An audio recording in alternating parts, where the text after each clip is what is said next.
Carolyn Hanson was standing at the kitchen sink when Keith told her he was leaving.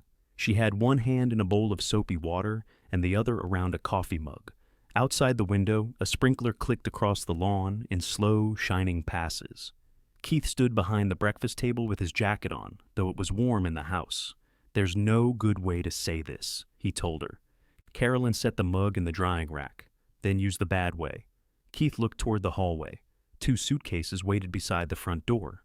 Carolyn had noticed them earlier, but she'd assumed he was sorting clothes for the trip they'd discussed taking to Wyoming. Keith liked to prepare days ahead. He made lists for fuel stops and carried paper maps even when his phone knew the route.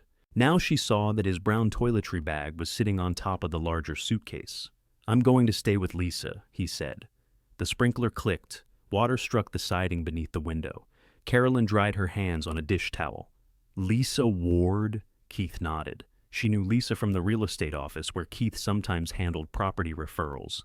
Lisa was 45, with straight dark hair and a quick way of agreeing with people before they had finished speaking. At the Christmas open house, she had brought Carolyn a glass of wine and called Keith one of the good ones. "How long?" Carolyn asked. Keith pulled out a chair but didn't sit. "Does that really help? It helps me know which part of my life was real. All of it was real. That wasn't my question." He pressed his lips together. Keith had always believed silence made him look careful. After 43 years of marriage, Carolyn knew when he was being careful and when he was waiting for her to give up. "Since January," he said. It was July. Carolyn folded the towel once, then again. She placed it on the counter because she didn't trust her hands to stay still. Keith began explaining. He said he hadn't planned it. He said he and Carolyn had been living separate lives in the same house. He said Lisa understood the person he had become. Most of it sounded borrowed, as if someone had helped him find sentences that made his decision feel less like a decision. Carolyn listened until he said, "You'll be all right." That was the sentence that reached her. She turned around. "Where am I going to be all right?" Keith finally sat down. "We'll work that out. You packed before we worked it out. I didn't want another month of fighting. We haven't fought. That's part of the problem." Carolyn looked at him for a long moment. His gray hair had been trimmed that week. His good blue shirt was buttoned at the wrists. He looked ready for dinner, not ready to end a marriage. A car door closed outside. Keith glanced toward the front window. "Is she here?" Carolyn asked. "No." But he answered too quickly. Carolyn crossed the living room and pulled the curtain aside. Lisa's white sport utility vehicle was parked half a block away under a cottonwood. Lisa sat behind the wheel with both hands resting high on it, staring straight ahead. Carolyn let the curtain fall. "You had her wait down the street? She offered to help with the bags." "That's thoughtful." "Carolyn." "No, don't soften my name now." Keith stood. He seemed relieved that she wasn't crying. He had prepared himself for tears, accusation, perhaps a broken plate. Her stillness left him with nothing to manage. He carried the suitcases outside one at a time. Carolyn remained near the front door. Lisa got out when Keith reached the sidewalk. She wore pale trousers and a sleeveless blouse. She gave Carolyn one worried glance, then opened the rear hatch. Keith returned for the toiletry bag and his laptop. "I'll call tomorrow," he said. Carolyn held out the brass house key. He stared at it. "I still live here. Not tonight. This is my house too. Then knock tomorrow." Keith took the key. His face tightened, but he didn't argue in front of Lisa. That small restraint was the first thing Carolyn managed to keep for herself. She closed the door after him and turned the deadbolt. For the next hour, she moved through the house, checking ordinary things. Keith's shaving cream was gone. His work shoes were gone. The cedar box that held his watches was gone. He had left the framed wedding photograph on the bedroom dresser, face down beneath a folded handkerchief. Carolyn stood it upright. The photograph had been taken in Spearfish in 1983. Keith was thin then, with a sandy mustache he later denied ever liking. Carolyn wore a simple cream dress sewn by her mother. Harold Hansen stood behind them, with one broad hand on each of their shoulders. Her father had liked Keith in those days, or perhaps he had tried to. Carolyn carried the photograph to the hall closet and placed it on the top shelf. She wasn't ready to throw it away, but she refused to sleep beneath Keith's attempt to hide it. Terry arrived just before 9. At 40, he had Keith's shoulders and Carolyn's habit of wiping his shoes twice before entering. He found his mother at the table with a glass of water and a legal pad. She had written down the bank accounts she remembered, the monthly bills, and the names on the utilities. "Dad called me," Terry said. "So quickly? He said you were taking it hard." Carolyn looked at the legal pad. "Did he?" Terry sat opposite her. He'd come to calm a scene that didn't exist, and for a moment he didn't know what to do with his hands. "Are you okay?" "No." "All right? But I know where the checkbook is, and I know when the mortgage comes out." "I didn't mean money. I know what you meant." Terry rubbed the back of his neck. He was frightened, though he didn't say so. His parents had been the fixed point in his life, sometimes warm, sometimes weary, but always in the same house. He wanted someone to tell him that the change could be contained by sensible paperwork. "Dad says he wants to keep this from getting ugly," he said. "Your father is sleeping at another woman's house." "I know." "Do you?" Terry lowered his eyes. "I knew he'd been talking to Lisa. I didn't know he was leaving tonight." Carolyn heard the narrowness of that answer. Terry had known enough to worry and not enough to intervene. She could blame him later, if blame still seemed useful. "He'll probably want to talk about the house," Terry said. "He's been gone 2 hours. I'm not saying tonight. I'm saying soon. There are loans tied to things and taxes, and Dad says the market could turn. Your father always says the market could turn when he wants someone else to hurry." Terry leaned toward her. "Please don't sign anything without letting me look at it." That sounded like concern. It also sounded like supervision. "I won't sign anything tonight," she said. He accepted that because it was the answer he needed. Before leaving, he checked the back door and took the trash to the curb. Carolyn watched him drive away, then returned to the legal pad. Under the list of accounts, she wrote one question. "What is in my name?" Keith called the next morning. Carolyn let it ring twice before answering. He sounded rested. "I think we should meet with someone," he said. "Who?" "A mediator, just to get the property organized. Lisa find one?" There was a pause. "That's not fair." Carolyn almost laughed. "You'll need a different word for the next few months." They met 3 days later in a small conference room above an insurance office in downtown Spearfish. The mediator had sent them worksheets listing property, debt, income, and household expenses. Carolyn brought hers in a grocery store folder. Keith arrived with a leather portfolio and Terry beside him. Carolyn stopped in the doorway. "Why is he here?" Terry stood. "I'm not taking sides." "Then you chose an odd chair." He moved to the empty seat beside Carolyn. Keith looked irritated, but said nothing. The meeting stayed polite for 20 minutes. The Spearfish house came first. Keith wanted it because he had maintained the mortgage and believed selling immediately would create a loss. Carolyn knew exactly what he meant by maintained. His income made the automatic payment. Her work kept the household running around it. Then came the retirement accounts, 2 vehicles, a small investment fund, and the remaining debt on land Keith had acquired near Old Bell Road. Keith tapped the worksheet with his pen. "The simplest thing is for me to assume the house and the larger debts," he said. Carolyn would take her personal accounts and the old apiary structure. Carolyn looked up. "The beekeeping shed? It came through your father. That isn't what you've said for the last 20 years. I said it was part of the farm operation.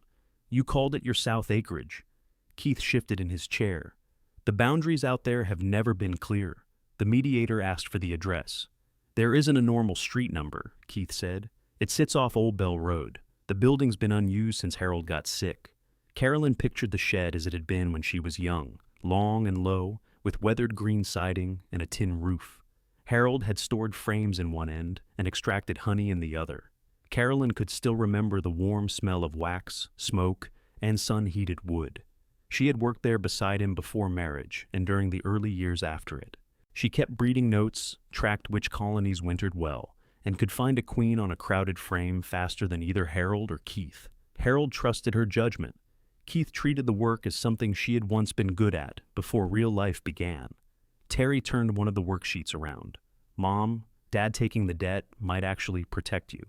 "From what? The land loan, the mortgage, repair costs? That shed is probably worth less than tearing it down." Keith nodded. "Exactly." Carolyn watched them agree over the remains of her life. Neither man sounded cruel. That made it harder. They spoke in the steady voices people used when persuading an older woman not to make trouble for herself. "What does Lisa get?" Carolyn asked. Keith's pen stopped. "This isn't about Lisa. She's living with my husband, so I'm trying to understand the arrangement. Carolyn, let's stay practical." All right, practically speaking, where do you expect me to live?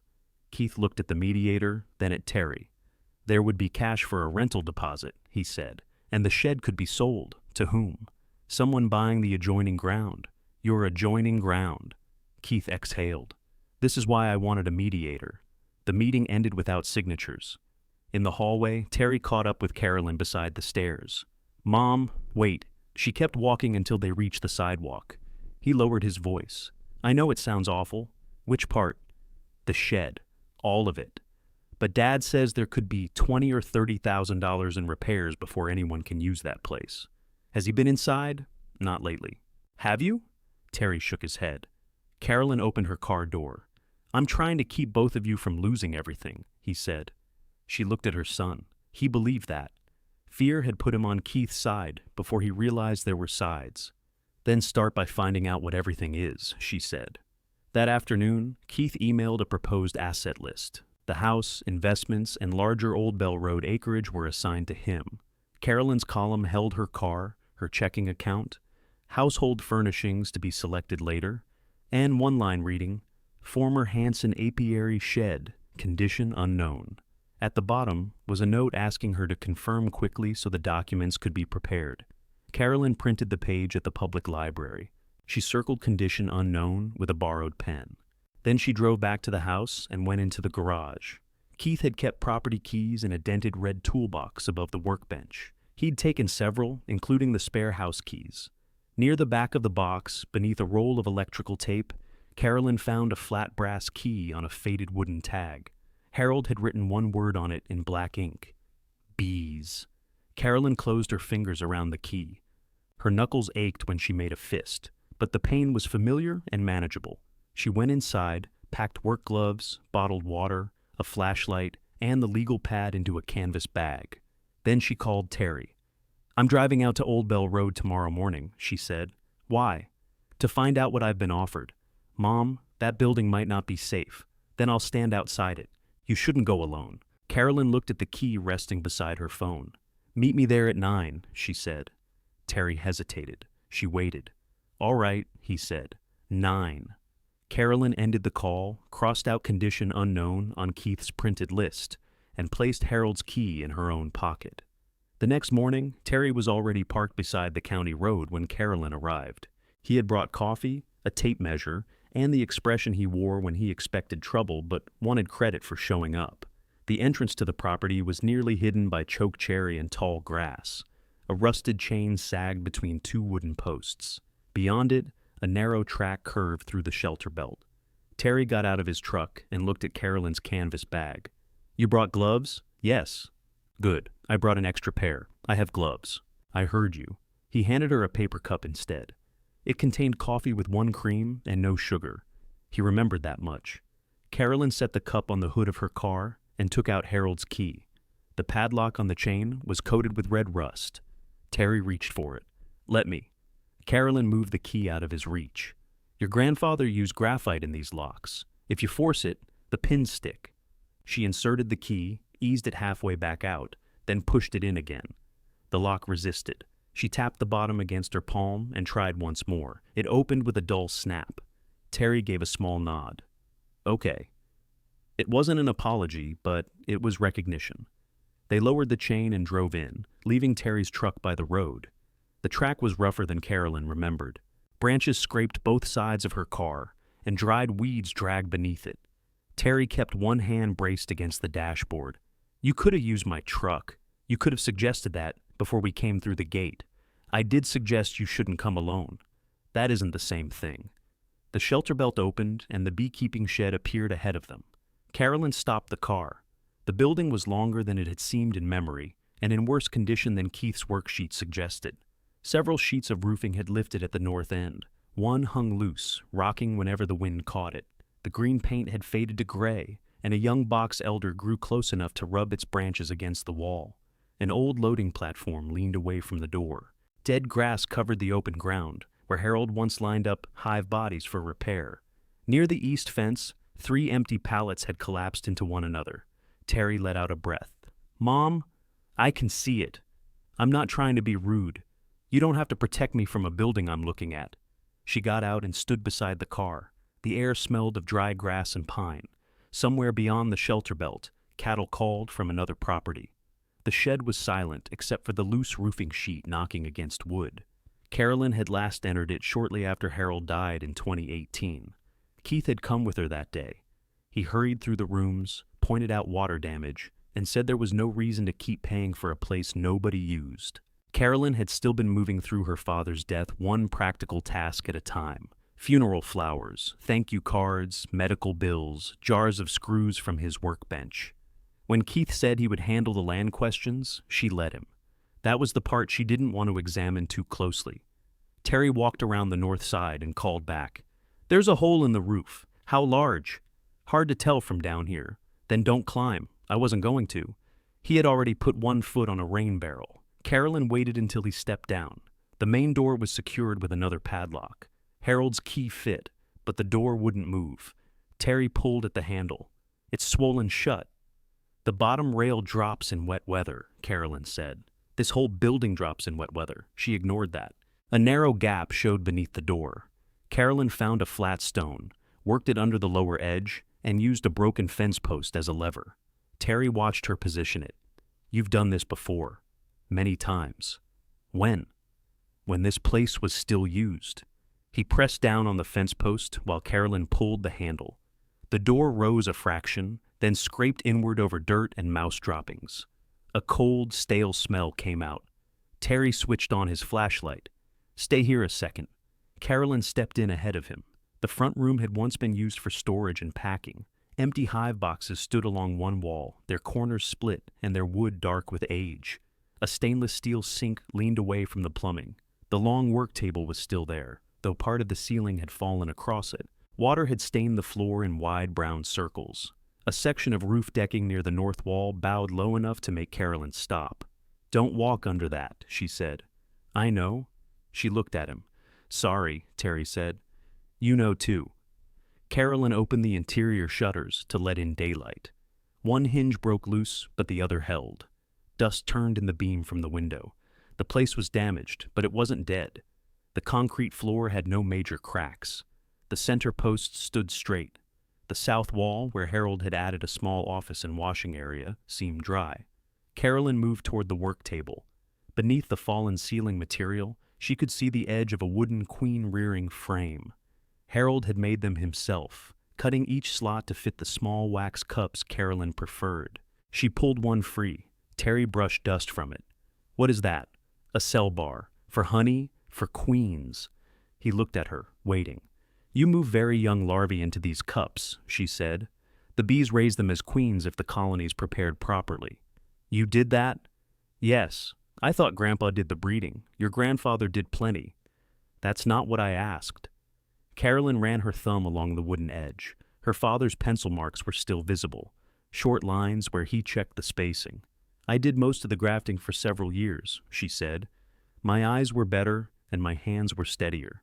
Terry turned the frame over. "Dad never said that." "Your father wasn't here for most of it?" Keith had spent those years building his business and coming home late. Carolyn worked the bees in the morning, drove back to town, handled bills, cooked dinner, and made sure Terry had what he needed. At the time, she had considered that balance a talent. She could move between worlds without demanding that either one make room for the other. Eventually, the house took everything she offered. The apiary received whatever was left. Then Harold grew older, Keith's work became more profitable, and Carolyn stopped coming out except during the busiest weeks. Nobody had ordered her to stop. That truth sat differently from all the others. Terry set the cell bar on the table. "Why didn't you ever tell me? You didn't ask. That's not fair." "No, it isn't." They worked for nearly an hour, clearing a safe path through the front room. Terry carried broken boards outside. Carolyn sorted what could be saved. 2 hive tools were rusted beyond use. A hand smoker had a torn leather bellows. Several boxes were sound beneath the dirt, though mice had nested in the frames. Terry's phone rang 3 times. He ignored the first 2 calls and answered the third near the door. "I'll be there by 11, he told someone. "No, I'm with my mother. She needed help with a property." Carolyn kept sorting nails into a coffee tin. When he ended the call, he said, "I have to go back to town. You said that before you answered. I moved a meeting for this, and now you're moving it back." His face reddened. "I can come again Saturday, You don't need to defend having a job. I feel like every sentence I say is wrong. Carolyn placed a usable hinge in the tin, then stopped trying to sound neutral. Terry leaned against the doorway. What do you want me to say? That you think I should take the shed because it makes the rest easier for your father? He stared out at the weeds. I think he's taking on most of the debt, he said. There it is. And I think you need somewhere to live. I'm not pretending this is good. Would you live here? No. Would you ask your father to? Terry didn't answer. Carolyn heard the loose roof panel lift and fall again. The sound traveled through the building like someone slamming a cupboard door. Terry looked up. That needs to be covered before it rains. Can it be done? Not safely by us? Then find out who can do it. I thought you were only inspecting the place. I am. That sounds like a repair. It sounds like finding out whether the building will still be standing next month. Terry walked back to the work table and lowered his voice. Mom, please don't put money into this before the settlement. If Dad's right about the boundary, anything you spend could improve land that gets divided anyway. Your father isn't sure about the boundary. He's sure enough. Keith is always sure when he's in a hurry. Terry picked up his tape measure. I'll call a roofer. Thank you. He had nearly reached the car when Carolyn's phone rang. Keith's name appeared on the screen. Terry stopped. Do you want me to stay? No, Carolyn answered. Keith didn't ask where she was. I need the account password for the electric company. You set up that account. You always paid it. The password is in the household book, inside the desk.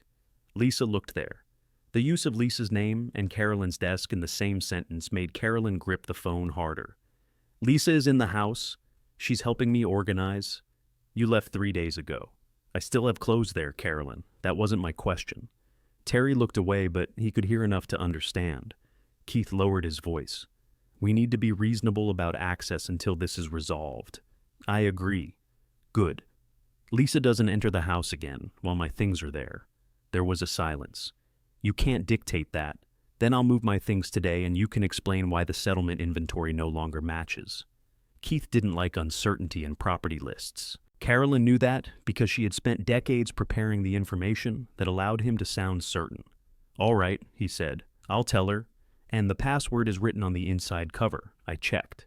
Did you check the book marked household or the blue address book? Another silence. The blue one, he said. That's birthdays. Terry covered his mouth, though Carolyn couldn't tell whether he was hiding a smile.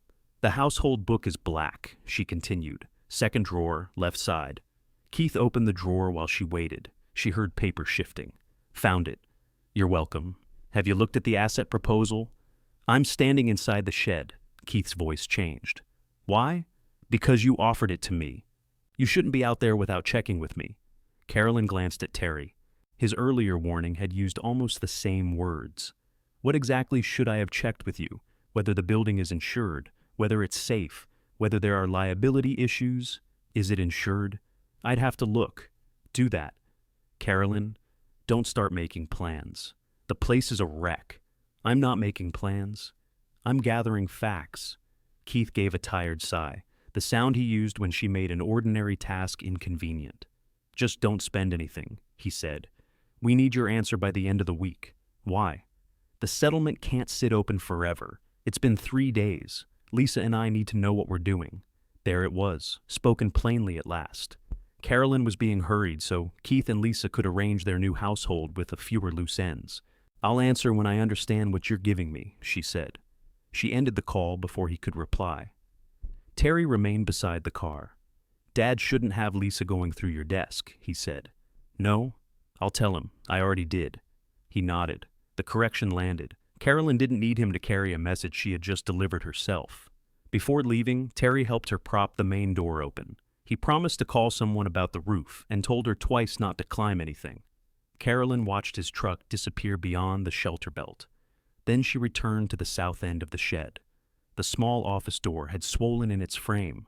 She worked it loose with one shoulder and entered a narrow room with a desk, 2 metal cabinets, and a wall of shallow drawers. The window was dirty but whole. No watermarks showed on the ceiling.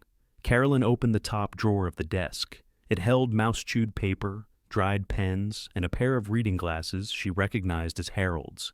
The lower drawers were empty. She sat in his old chair. For years, every important paper in her marriage had passed through her hands before Keith signed it. She tracked renewal dates, balanced accounts, filed tax receipts, and reminded him which payments he had promised to make. Yet when property came up, she accepted his explanations as if competence stopped at the edge of his business. Carolyn removed the legal pad from her bag. She wrote down what she had seen. Roof failure at the north end. Center supports straight. South room dry. Main lock working. Water and electricity unknown. At the bottom, she added, Keith does not know the boundary. Her hand cramped around the pen. She opened her fingers slowly and waited for the stiffness to ease. On the wall beside the desk hung a small wooden cabinet. Carolyn remembered Harold keeping sight keys there. Its door was stuck beneath several coats of old paint. She used the edge of the brass key to break the seal. Inside were hooks with faded labels: gate, pump, storage. The pump key was still hanging in place. Carolyn took it outside and followed the old water line to a steel housing behind the shed. Weeds had grown over the access plate. She cleared them with her gloves, unlocked the housing, and found the shut-off handle exactly where Harold had taught her it would be. The handle turned a quarter circle before stopping. A pipe beneath the shed knocked once. Brown water coughed from the outdoor tap, spat air, then ran in a thin, steady stream. Carolyn held her hand beneath it. The water was cold. She washed the dust from her fingers, filled an old metal bucket, and carried it inside. She used half of it to wipe down the desk and windowsill. The rest went across the concrete floor where mice had left their dirt. She found a stiff push broom behind the metal cabinets and began working from the dry room toward the open door. By noon, she had cleared enough space to see where the south wall met the loading platform. A length of loose trim hung beside the doorway. Carolyn pulled it away so it wouldn't catch on anyone's sleeve. Something thin dropped behind it and struck the platform. She bent carefully and picked it up. It was a narrow metal tag, about the length of her palm, with rounded corners and 2 nail holes. Most of the gray paint had worn away. Harold's initials were scratched near one edge. Beneath them was a number stamped in uneven rows. Carolyn wiped it with her shirt. She had seen Harold label hive equipment, queen cages, honey lots, and tool drawers. His hive numbers were short, and usually followed by a letter. This number was longer. It had 2 breaks marked by shallow dots. She turned it over. The back was blank. The piece of trim had covered a narrow recess in the doorframe. Not a hiding place, exactly. Harold had set the tag into the wood and protected it with the trim. He had done things like that when a label needed to remain with a building, instead of with whatever happened to be stored inside it. Carolyn carried the tag to the desk and copied the number onto her legal pad. Then she called Terry. He answered over voices and clattering dishes. "I'm at lunch with someone," he said. "Did something happen?" "I found a metal tag attached to the doorway." "What kind of tag?" "That's what I'm asking." "Can you send me a picture?" Carolyn took one and sent it. Terry was quiet for several seconds. "Could be an equipment number. It isn't one of the hive numbers." "How do you know?" "Because I kept the hive records." "Right, sorry." She heard him move away from the restaurant noise. "The roofer I called won't look at it," he said. "He saw the address and said he doesn't do agricultural buildings that old." He saw an address? The location pin. There isn't a real address in the system. Keith's proposal calls it property. It is property. Property usually has a number. "Mom, I don't know." Carolyn looked at the tag. "Who would?" "The county, I guess." "Not about the building. About what Harold used this for." Terry thought for a moment. "What about Wade Carpenter?" She hadn't heard Wade's name in years, though she knew he still managed the regional beekeeping cooperative. He had learned under Harold and stayed in the business when many others sold their equipment or moved to commercial crops.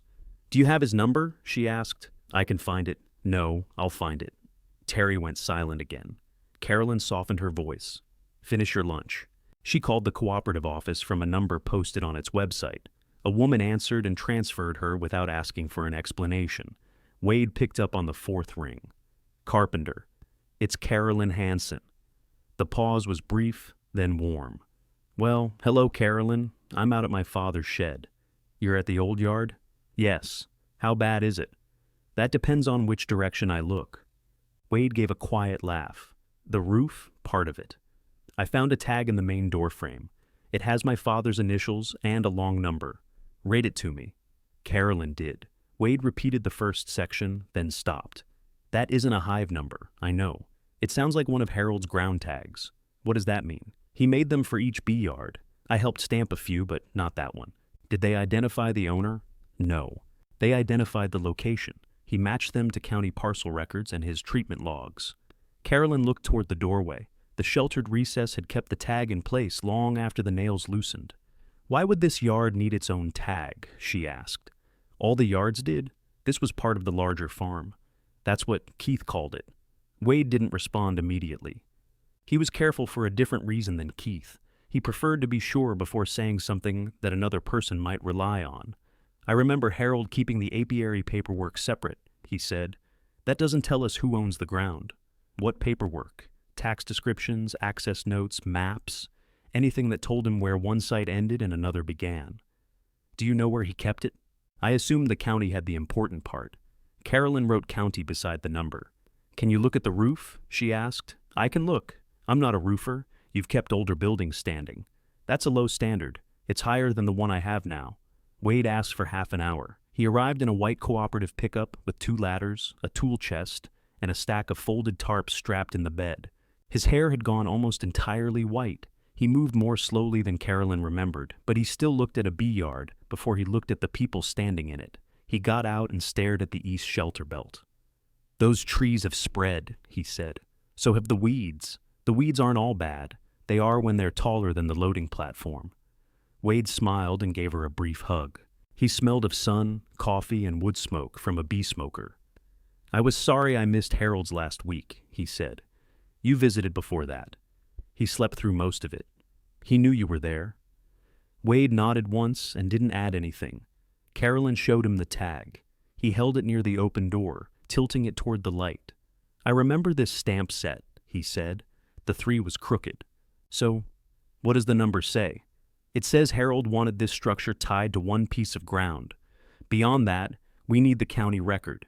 Keith says the boundaries were never clear. Wade looked toward the fence line, then past the shed. Harold didn't tolerate unclear boundaries around bees. The answer was small, but it settled something. Keith might have been uncertain. Harold hadn't been. Wade returned the tag and opened his tool chest. Let's see whether your roof will wait for paperwork. He walked around the building twice before touching a ladder. Carolyn followed while he pointed out the damaged places. Water had entered around missing fasteners. The north wall remained upright, but one rafter had split and another had pulled away from its connection. Can it be covered? She asked. Not by throwing a tarp over it. The wind will take the tarp and more roof with it. What would you do? Brace the weak section from inside, remove the loose sheet, then cover the opening properly. That gets it through weather. It doesn't repair the roof. How long for the temporary work? A day, if I bring 2 people. How much? I haven't priced materials. I'm not asking for a favor. I didn't offer one. Wade's tone was gentle but firm. He had his own crews and schedules. Carolyn respected the distinction. He placed a ladder against the sound south wall and climbed far enough to see across the roof without stepping onto it. He stayed there for several minutes. When he came down, he wiped his hands on his jeans. There's more damage around the vent, he said, and the wiring mast has pulled loose. Is there power? Not safely? I haven't turned it on. Good. He entered the shed and examined the support posts. At the back of the north room, he stopped beside a row of rotted hive boxes. Were these left here after Harold died? Yes. Keith didn't clear anything? Apparently not. Wade looked at the boxes, then toward the open window. There are bees nearby. Carolyn listened. At first she heard only wind through dry grass. Then she caught the thin, steady movement of insects beyond the wall. Wild colony? She asked. Could be. Could be survivors from one of Harold's lines. We won't know without finding them. He stopped managing hives before he died. Some colonies persist. They swarm, settle close, replace queens. Carolyn stepped outside with him. Bees moved among the white clover beside the pump housing. They weren't numerous, but they were present. Wade crouched to watch one. Dark workers? Small? That doesn't prove anything? No. Would they use the shelter belt? They might. He walked toward the east trees, but Carolyn called him back before he entered the tall grass. The roof first. Wade glanced over his shoulder and smiled. You still keep people on task. Someone has to. He inspected the loading platform next.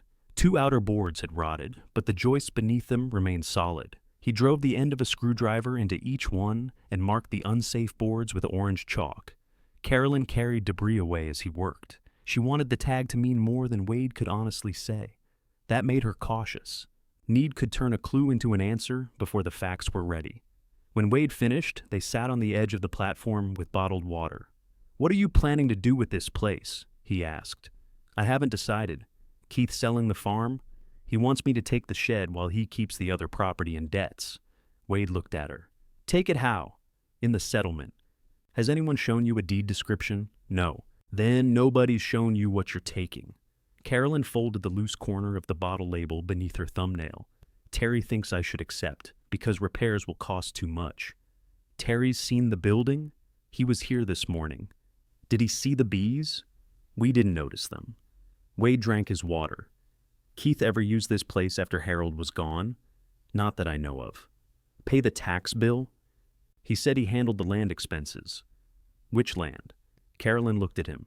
"That's the question, isn't it?" Wade said. She didn't like how much of her own life rested inside an answer Keith had never been required to explain. Wade went to his truck and brought back a pad of cooperative work forms. He sketched the building and marked the damaged roof section. "The temporary brace isn't complicated," he said. "But if the county considers this an occupied or active structure, they may require a repair permit, especially with the wiring pulled loose. I'm not living here. Are you thinking about it?" Carolyn looked through the doorway at the dry south room. It was no home. There was no usable toilet, no hot water, and no safe electricity. Still, the question didn't feel ridiculous. "I'm thinking about not agreeing to anything this week," she said. "That's a start." He estimated the temporary work, wrote a range, and handed her the sheet. The amount was manageable if she used part of her personal checking account. A full repair would not be. "I can come Friday," Wade said. "I'll bring braces and get that loose sheet down. Does that obligate the cooperative to anything?" "No." "Does it obligate me beyond the invoice?" "No." "Then schedule it." Wade wrote her name at the top of the form. Before he left, he asked to see the metal tag again.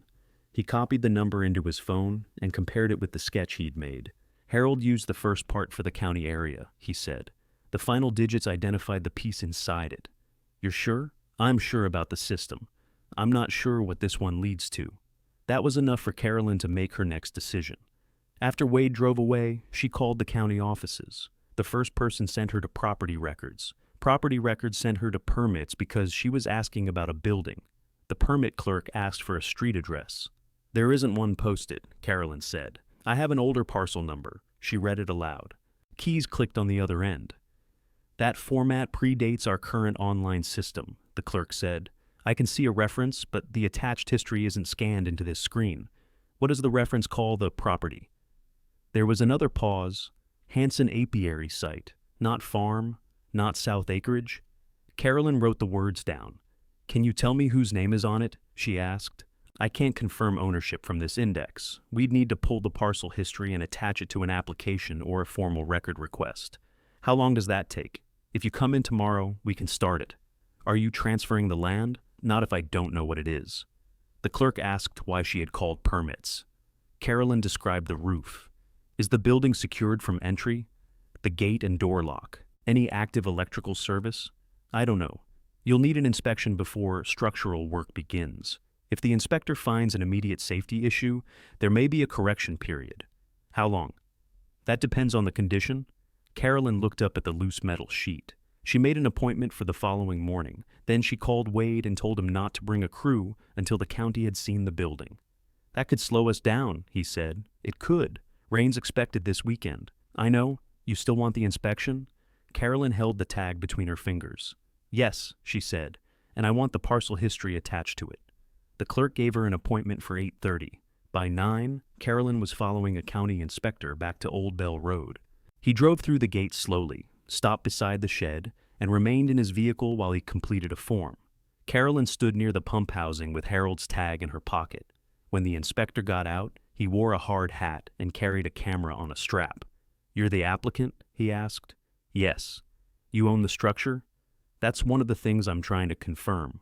He looked at her over the top of his clipboard. You need the owner's permission to perform repairs. My name may already be on the property. May? The records office is pulling the file? He considered that, then wrote something down. Carolyn showed him the damaged roof, the pulled wiring mast, and the bowed decking. She didn't minimize anything. If she wanted reliable facts from the county, she had to give reliable facts first. The inspector examined the outside walls and loading platform. He stepped through the doorway but wouldn't enter the north section. After taking photographs, he asked Carolyn to close the building. The loose roofing is a hazard, he said. So is the decking beneath it. Can it be stabilized before a full repair? Yes, with a temporary structural permit. No one works beneath that section until it's braced. I have someone prepared to do that. Licensed? He manages the beekeeping cooperative. He has a crew that maintains agricultural buildings. That may be acceptable for emergency stabilization. Electrical work has to be done separately. He walked around to the north side and photographed the roof again. What happens now? Carolyn asked. I submit the condition report. You'll have 45 days to stabilize the structure and protect it from weather. And if I don't, the county can restrict use and begin an unsafe building process. Does that mean demolition? Not in 45 days. It means the problem stops being voluntary. Carolyn looked at the loose sheet lifting in the breeze. Can the full roof be completed during that period? If your permit is approved and you can find someone to do it. He handed her a yellow copy of his field report. The correction date was written across the bottom. Carolyn had wanted time before making a decision. The building had given her 45 days. She called Wade before the inspector reached the gate. We can brace it, she said. Temporary structural permit, no electrical work. I'll move the crew to tomorrow. Rain is still coming? Late afternoon, then come early. Wade arrived before 7 the next morning with 2 cooperative workers. He had brought lumber, roof fasteners, protective sheets, and a small scaffold that rolled through the main doorway. Carolyn signed his work authorization at the desk. I want a full estimate while you're here, she said. For the roof? For enough repair to use the building safely. That includes plumbing, electrical, platform work, and whatever you plan to do with the south end. I'm not planning beyond safe and dry. Wade glanced toward the office. Safe and dry is already a plan. Carolyn spent the morning carrying sound equipment into the south room, while the crew braced the damaged rafters. The work made her hands swell. By 10, the joints of her fingers had gone hot and stiff. Wade noticed when she dropped a hive tool. Take a break, he said. I'm fine. That tool hit the floor before your hand opened. I said, I'm fine. And I heard you. Carolyn gave him the same look she had given Terry. Wade raised both hands.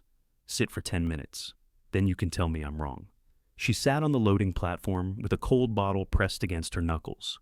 Wade returned to the scaffold without watching to make sure she obeyed. She appreciated that. The crew removed the loose roof sheet shortly before noon. Beneath it, the split rafter had shifted more than Wade expected. They added a second brace and replaced a section of decking.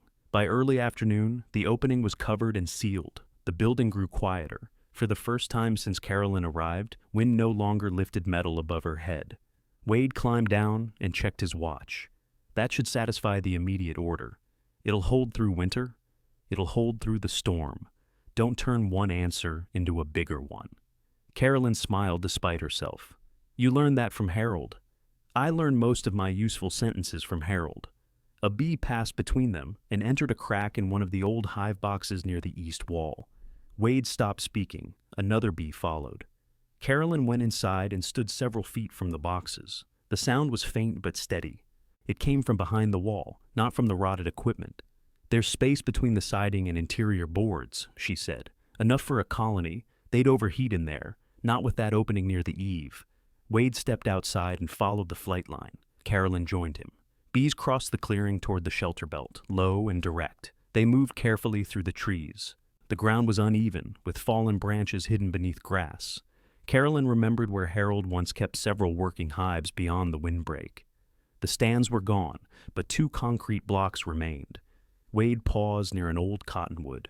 Bees were entering a hollow where a limb had broken years earlier. He watched them for several minutes. That colony's strong. It's midsummer, strong enough to send workers across the open ground.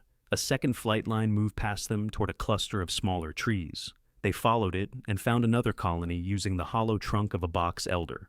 Carolyn stood with her hands resting against her thighs. She couldn't prove where the bees had come from. They might be descendants of Harold's colonies, or swarms from somewhere miles away. What mattered was that they were surviving without treatment or feeding in a place where winters punished weak stock. Wade understood that before she said it. Locally adapted queens are getting harder to source, he said. Your cooperative buys from farther south. We have to. Members lose too many during late cold snaps. These bees made it here. At least these 2 colonies did. That isn't enough for a breeding program. No, but the site might be.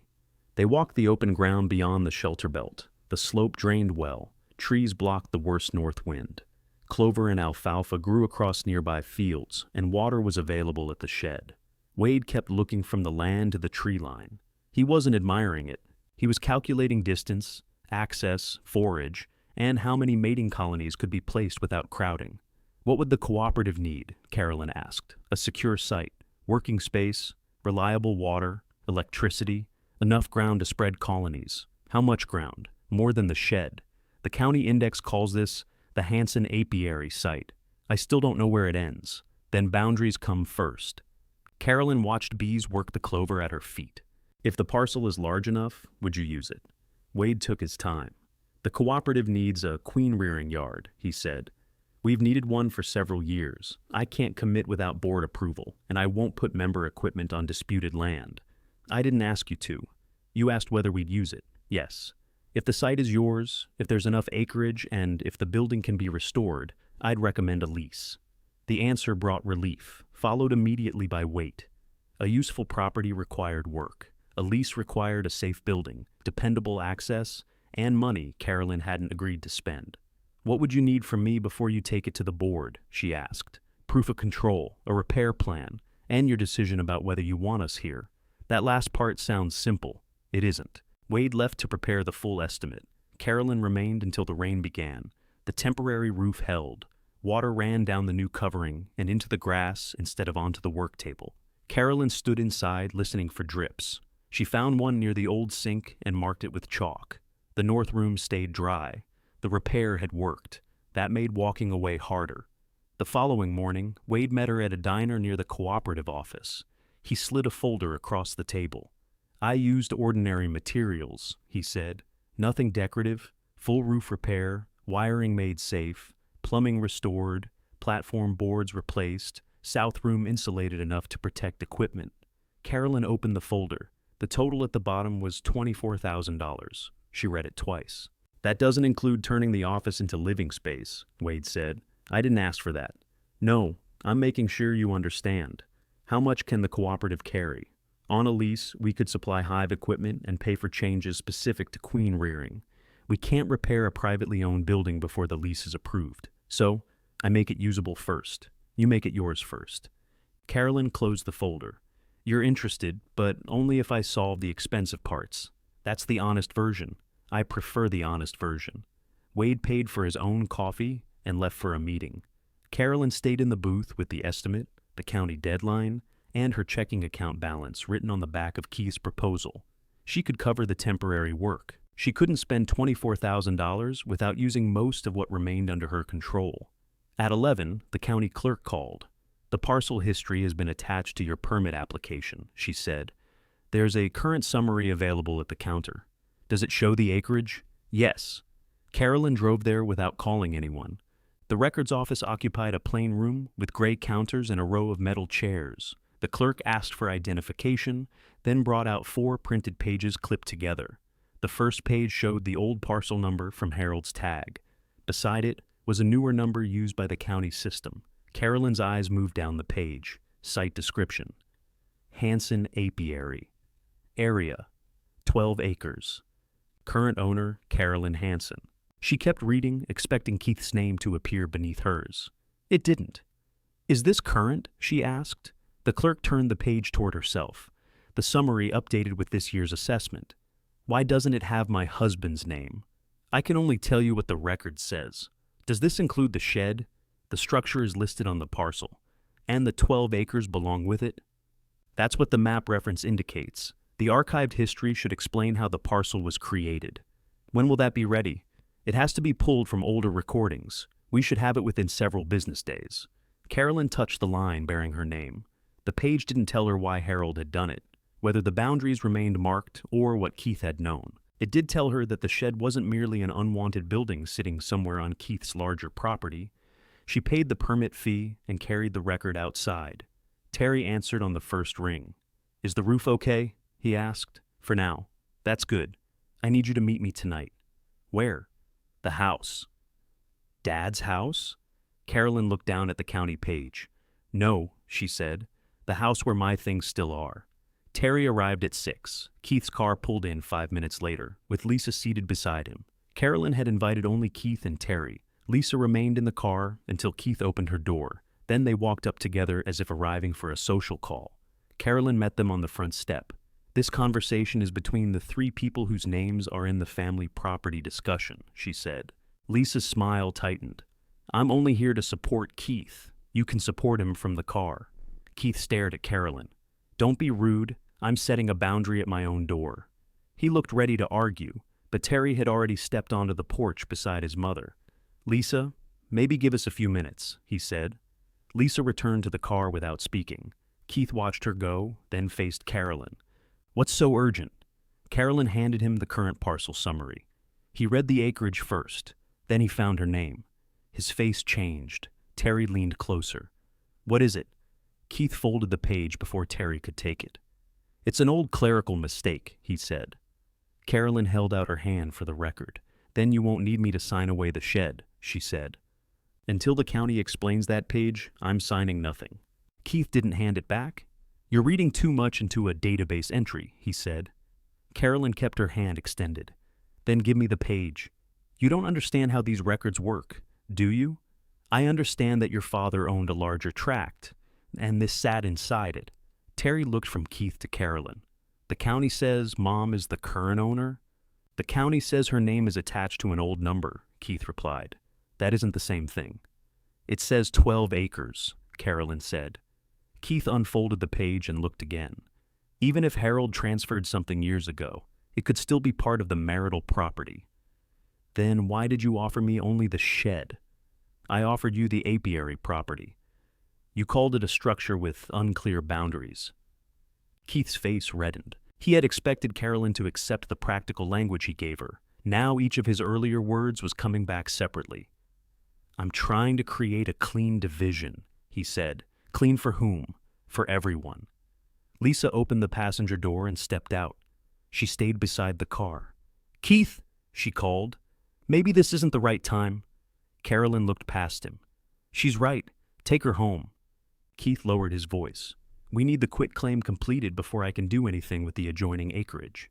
There it was. He didn't merely want Carolyn to accept the shed. He wanted her signature to remove whatever claim her name created. "What are you planning to do with the acreage?" she asked. "List it. To pay the debts? To simplify things? And finance your next house?" "That's none of your concern." "It becomes my concern when you need my signature." Terry stepped between them before Keith could answer. "Can I see the page?" Keith gave it to him. Terry read silently. His attention stayed on the description longer than Carolyn expected. "What?" she asked. He shook his head. "Nothing. You stopped at the words, Hanson Apiary. I was reading. You remembered something." Keith turned toward him. "Terry." The warning in his voice made Terry look up. "When I helped Grandpa repair the extractor room, he called the area Carolyn's ground," Terry said. Carolyn felt the words before she understood them. "When was that?" she asked. "I don't remember exactly. I was already working full-time. He said we had to keep the equipment inside your ground because Dad had hay stored nearby." Keith made an impatient sound. "Harold talked like that. He called everything by whoever used it." "No," Terry said. "He said it more than once." "Why didn't you mention this before?" "Because I didn't think it was a legal statement." "It isn't." Carolyn took the page from Terry. "It doesn't have to be. The county record is doing that part." Keith walked down the steps. "Don't spend money you expect me to reimburse. I don't expect anything from you. You're already repairing a building while we're trying to divide assets. The county ordered it stabilized. Because you called them." "Yes." He had no response to that. Carolyn had created the obligation by asking the question, and she accepted it. Keith went to the car. Lisa remained outside long enough to look at Carolyn. I know you don't want to hear this from me, she said, but dragging this out will cost everybody. Carolyn held the county pages against her side. Then don't drag. Lisa's cheeks colored. She got into the vehicle. Terry stayed on the porch. Why didn't Grandpa tell you? He asked. I don't know that he didn't. What does that mean? It means I may not have listened. Carolyn remembered Harold asking her, years earlier, whether she kept her own files. Keith had answered from across the table that he handled all the property records. Harold looked at Carolyn, not at Keith, and said, That wasn't what I asked. At the time, she had smiled and changed the subject. She had been tired. Terry was visiting, dinner needed clearing, and Keith disliked being questioned in his own house. The memory offered no proof. It only showed Carolyn how easily she had helped close the door. Terry touched her shoulder. Call me when the older records come in. I will. And don't use all your cash on the roof. I heard you the first time. He started down the steps, then turned. I'm sorry I called it worthless. You called it expensive. I meant worthless. Carolyn appreciated the correction more than an excuse.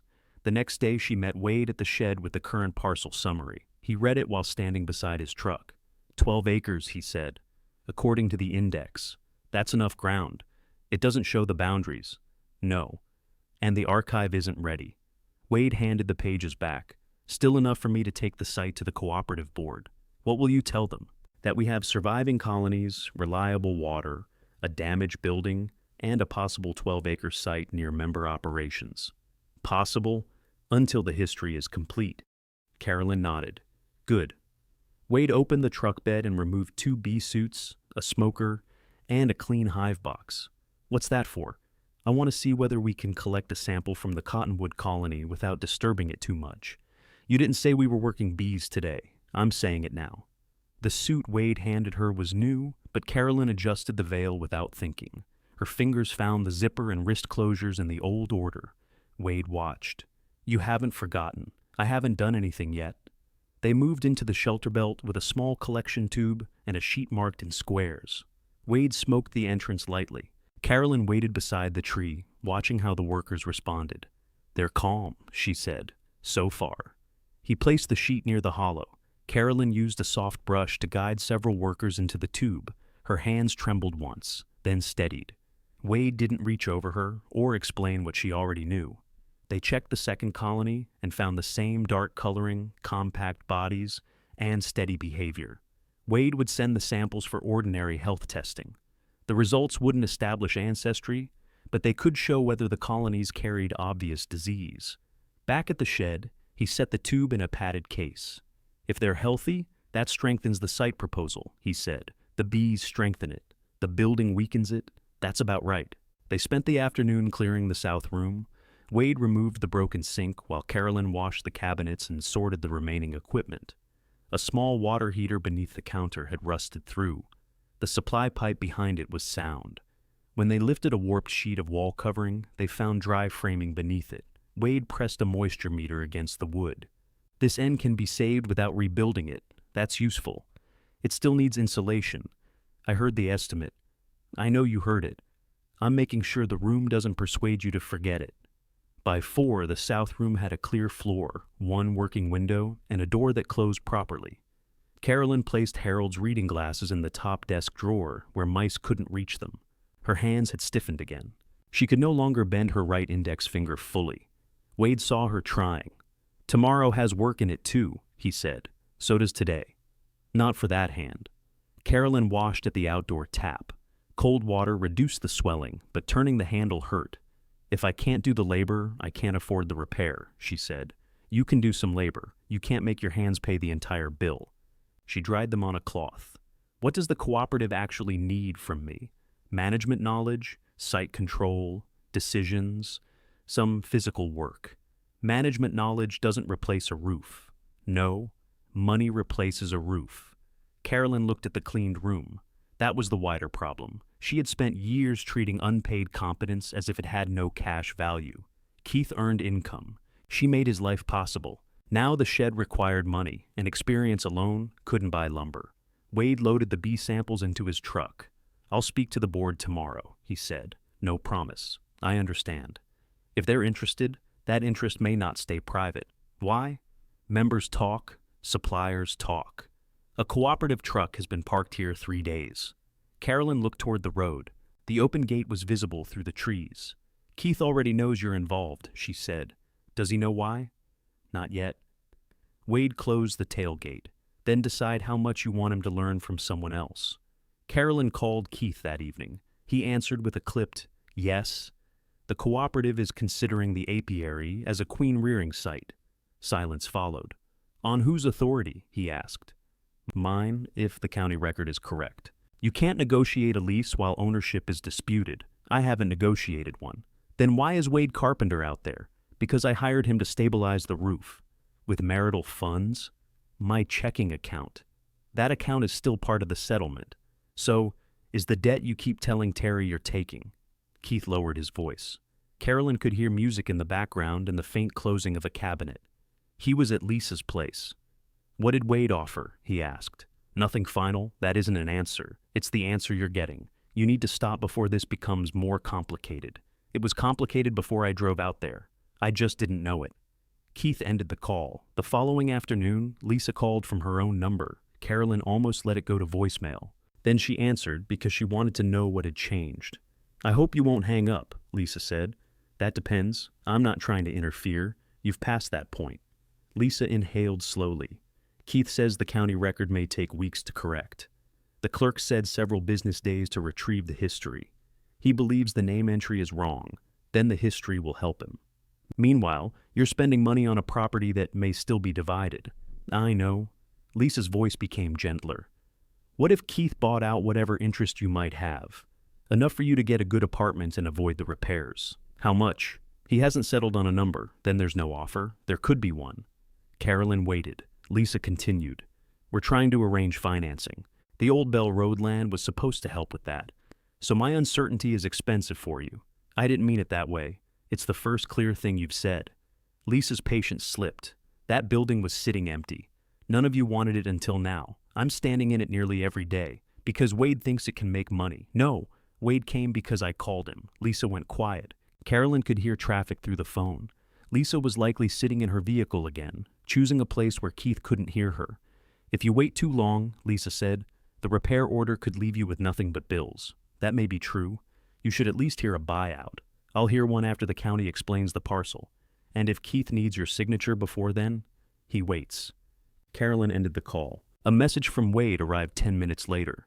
The cooperative board had authorized him to prepare a conditional site proposal. They wanted a boundary map, proof of ownership, a repair schedule, and Carolyn's written operating terms. She read the message twice. The interest was real, so were the conditions. Before she could reply, another message appeared, this one from Keith. Do not sign anything with the cooperative. I'm sending a quitclaim for your review tomorrow. Carolyn opened the black household book on the desk and turned to a blank page. At the top, she wrote 4 items. Archived parcel history, boundary map, repair schedule, my terms. Then she locked the county summary and Harold's metal tag inside the desk drawer. The quitclaim arrived by email before 8 the next morning. It described the shed and surrounding land as part of Keith's Old Bell Road property. Carolyn's signature would release any interest created by outdated or inconsistent county indexing. She printed the document at the library and read it at a table near the back. The description didn't include the parcel number from Harold's tag. It didn't mention 12 acres. It simply placed everything beneath Keith's larger tract and asked Carolyn to agree. She called Terry. Did your father show you the quitclaim? He mentioned it? Did you read it? No. Then come to the library. I'm working. So am I. He arrived 40 minutes later, wearing his work clothes and carrying his phone. Carolyn slid the document toward him. Terry read the first page, then the second.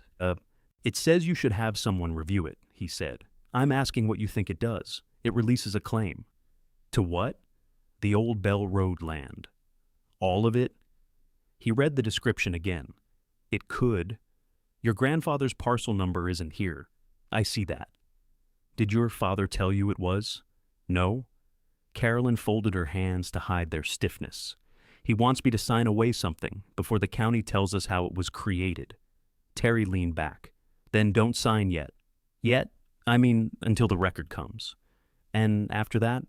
If it turns out to be yours, Dad can make an offer. Lisa already called about one. Terry's face tightened. She called you? She wants the acreage money available for their financing. I didn't know that. No. You knew your father was protecting both of us from debt. That is what he believes. What do you believe? Terry looked around the library. An older man at another table turned a newspaper page. The sound seemed unusually loud. I believe $24,000 is a lot for you to risk, he said. It is? And I believe Dad will fight if that land affects the sale. Then say that instead of telling me to be practical. I am saying it. Carolyn nodded. Good. Terry pushed the quitclaim back. What do you want from me? Stop bringing your father's urgency into every conversation. I'm not. You did it at the first meeting. You did it at the shed. You're doing it now. I came here because you called. And I'm glad you came. Doesn't sound like it? He stood and picked up his phone. Carolyn wanted to ask him to sit down. For most of his life, she had repaired discomfort before it became distance. She found easier words, served food, or changed the subject. That habit had kept family dinners peaceful and important questions unanswered. She left the silence alone. Terry waited several seconds, perhaps expecting her to fix it. I have to get back, he said. All right. He walked away without hugging her. Carolyn remained at the table until the ache moved from her hands into her wrists. Then she folded the quitclaim and placed it in her folder. The temporary roof invoice was due that afternoon. She paid it from her personal account. The permit fee, lumber, labor, and emergency covering took a visible piece from the balance she had been counting on for a rental deposit. The payment didn't restore the building. It only kept the damaged section from worsening, while she decided whether she could afford the rest. At the shed, Carolyn tried to continue clearing the south room. She could lift small objects, but gripping the broom sent pain through her fingers. After 10 minutes, she rested both hands under cold water. The swelling didn't ease. She sat in Harold's chair with the quitclaim on the desk. Rain tapped against the new roof covering. The repaired section held, but water found an older leak beside the washing area and dripped into a bucket. Carolyn watched the level rise. She had spent most of her adult life believing that usefulness secured her place. She remembered birthdays, kept accounts, made meals, answered calls, and stepped in before anyone had to ask. Keith relied on her, and Terry came to her when things between him and his father became difficult. Now Keith still wanted her knowledge of passwords and property files. Terry still wanted her to make the separation inexpensive. Neither dependence had kept them from placing her last. Carolyn took the broom again. Her right hand failed before she crossed the room. She put it down. Wade found her there an hour later. He had come for the bee samples and stopped when he saw her hands. You need to leave those alone today, he said. I have a deadline. So does the building. Your hands aren't the building. He filled a clean cloth with ice from a cooler and gave it to her. The cooperative approved the health testing, he said. They're also willing to pay for the initial site plan. That's progress. It is. They still won't sign without ownership proof. Neither will I. Wade noticed the folded quitclaim. Keith? Yes. Want me to read it? No, I know what it asks. He sat in the chair opposite her. Are you trying to keep the land or get a better settlement? Carolyn looked at the bucket beneath the leak. I thought I wanted enough time to make the shed livable, she said. And now? I don't know. That answer's costing you money. I know. Wade leaned forward, forearms on his knees. The cooperative's interest gives the site possible income. It doesn't make the decision for you. What would you do? It isn't my father's place. No. And I didn't spend 43 years with Keith. No. So I'd be careful about borrowing my answer. Carolyn held the cold cloth across her knuckles. Wade had an independent reason to want the apiary. He needed a queen rearing site. His honesty didn't erase that. When do you need my terms? She asked. After the parcel history, before the board's next monthly meeting. That gives me less than 3 weeks. Yes. Could they wait? They could. They might also look elsewhere. Another cost. The cooperative wasn't family. It wouldn't hold a place open because Carolyn needed time to understand her life. Wade stood and carried the broom outside with the other damaged tools. Why did you move that? She asked. Because you're going to keep trying it if it's within reach. That's irritating. I know. Her phone rang before he returned. The county clerk said the archived history was ready. Carolyn drove into Spearfish with the ice cloth resting over one hand. Wade followed in his truck because she couldn't manage the heavy records drawer the clerk had described. He waited in the public area while Carolyn went to the counter. The clerk placed a thick paper file beside the current summary. "These are copies from the recorded parcel history," she said. "The original instruments remain in the county archive." Carolyn opened the first document. It was a deed recorded in 1998. Harold had separated the apiary parcel from the larger farm tract and transferred it to Carolyn alone. The legal description ran through bearings and distances Carolyn couldn't picture, but the stamped parcel number matched the tag from the shed. She read her own name twice. She had been 38 then. Terry was 12, though she didn't need to say his age aloud to remember that year. Keith's business had been growing. Carolyn was working the apiary during spring and summer while managing everything at home. Harold had asked her to meet him at the county building one afternoon. She couldn't go because Keith needed the car for a property showing, and Terry had an appointment later. Harold said he would handle it and bring her whatever required a signature. A week afterward, he placed several papers in front of her at the kitchen table. "This keeps the ground clear," he had said. Carolyn signed where he marked. Keith was talking on the phone in the next room. She had read the top page, but not the attached description. When she asked whether this changed anything for taxes, Harold said the assessment would remain separate. She assumed he meant separate from his house and other farm buildings. He hadn't transferred a forgotten shed and walked away. He had spent 20 years preserving the parcel's identity until his death. Carolyn turned to the most recent survey reference. It listed recorded coordinates and 4 boundary markers. "Can I get a map of these?" she asked. "The county can provide the recorded survey image," the clerk said. "Physical verification has to be done in the field."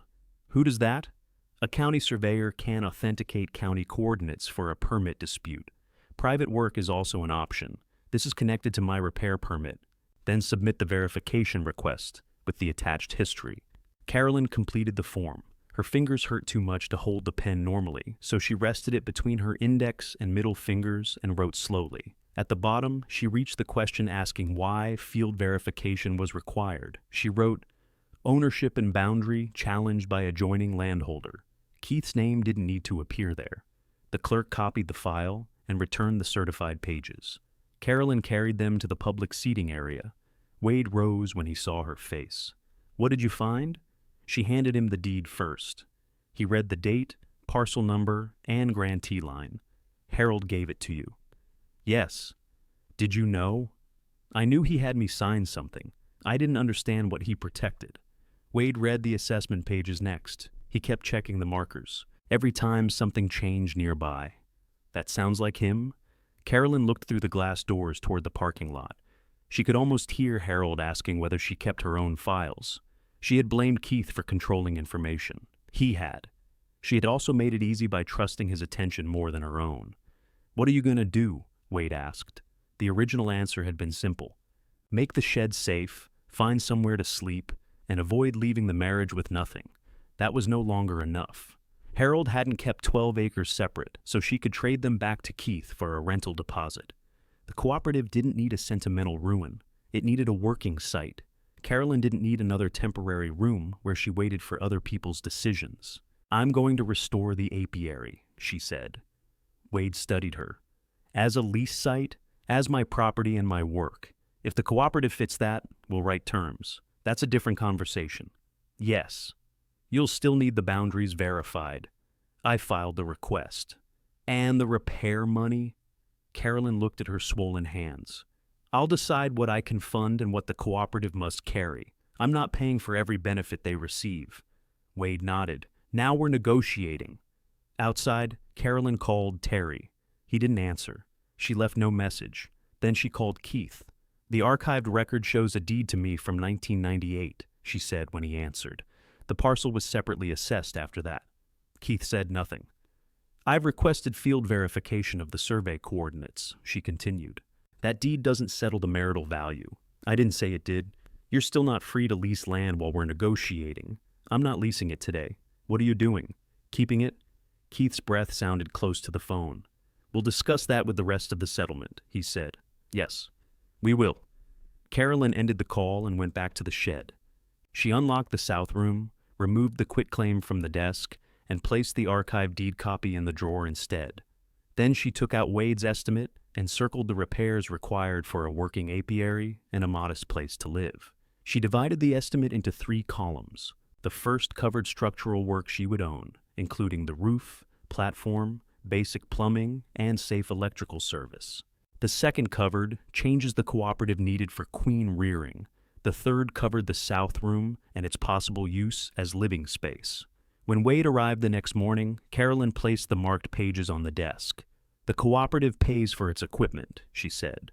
"That includes queen banks, controlled lighting, storage racks, and the additional sinks you mentioned. We expected that. It also pays a share of utility upgrades if your operation requires more service than the building needs. That will need board approval. Then ask." Wade read the next page. Carolyn continued. "The lease covers the working area and agreed sections of the land. It does not give the cooperative control of the south end. You want to live here? I want the option. That changes insurance. Put it in your questions?" Wade looked up. He didn't seem surprised. "Anything else?" "Access is during operating hours except for B emergencies. No member stores private equipment here without my permission.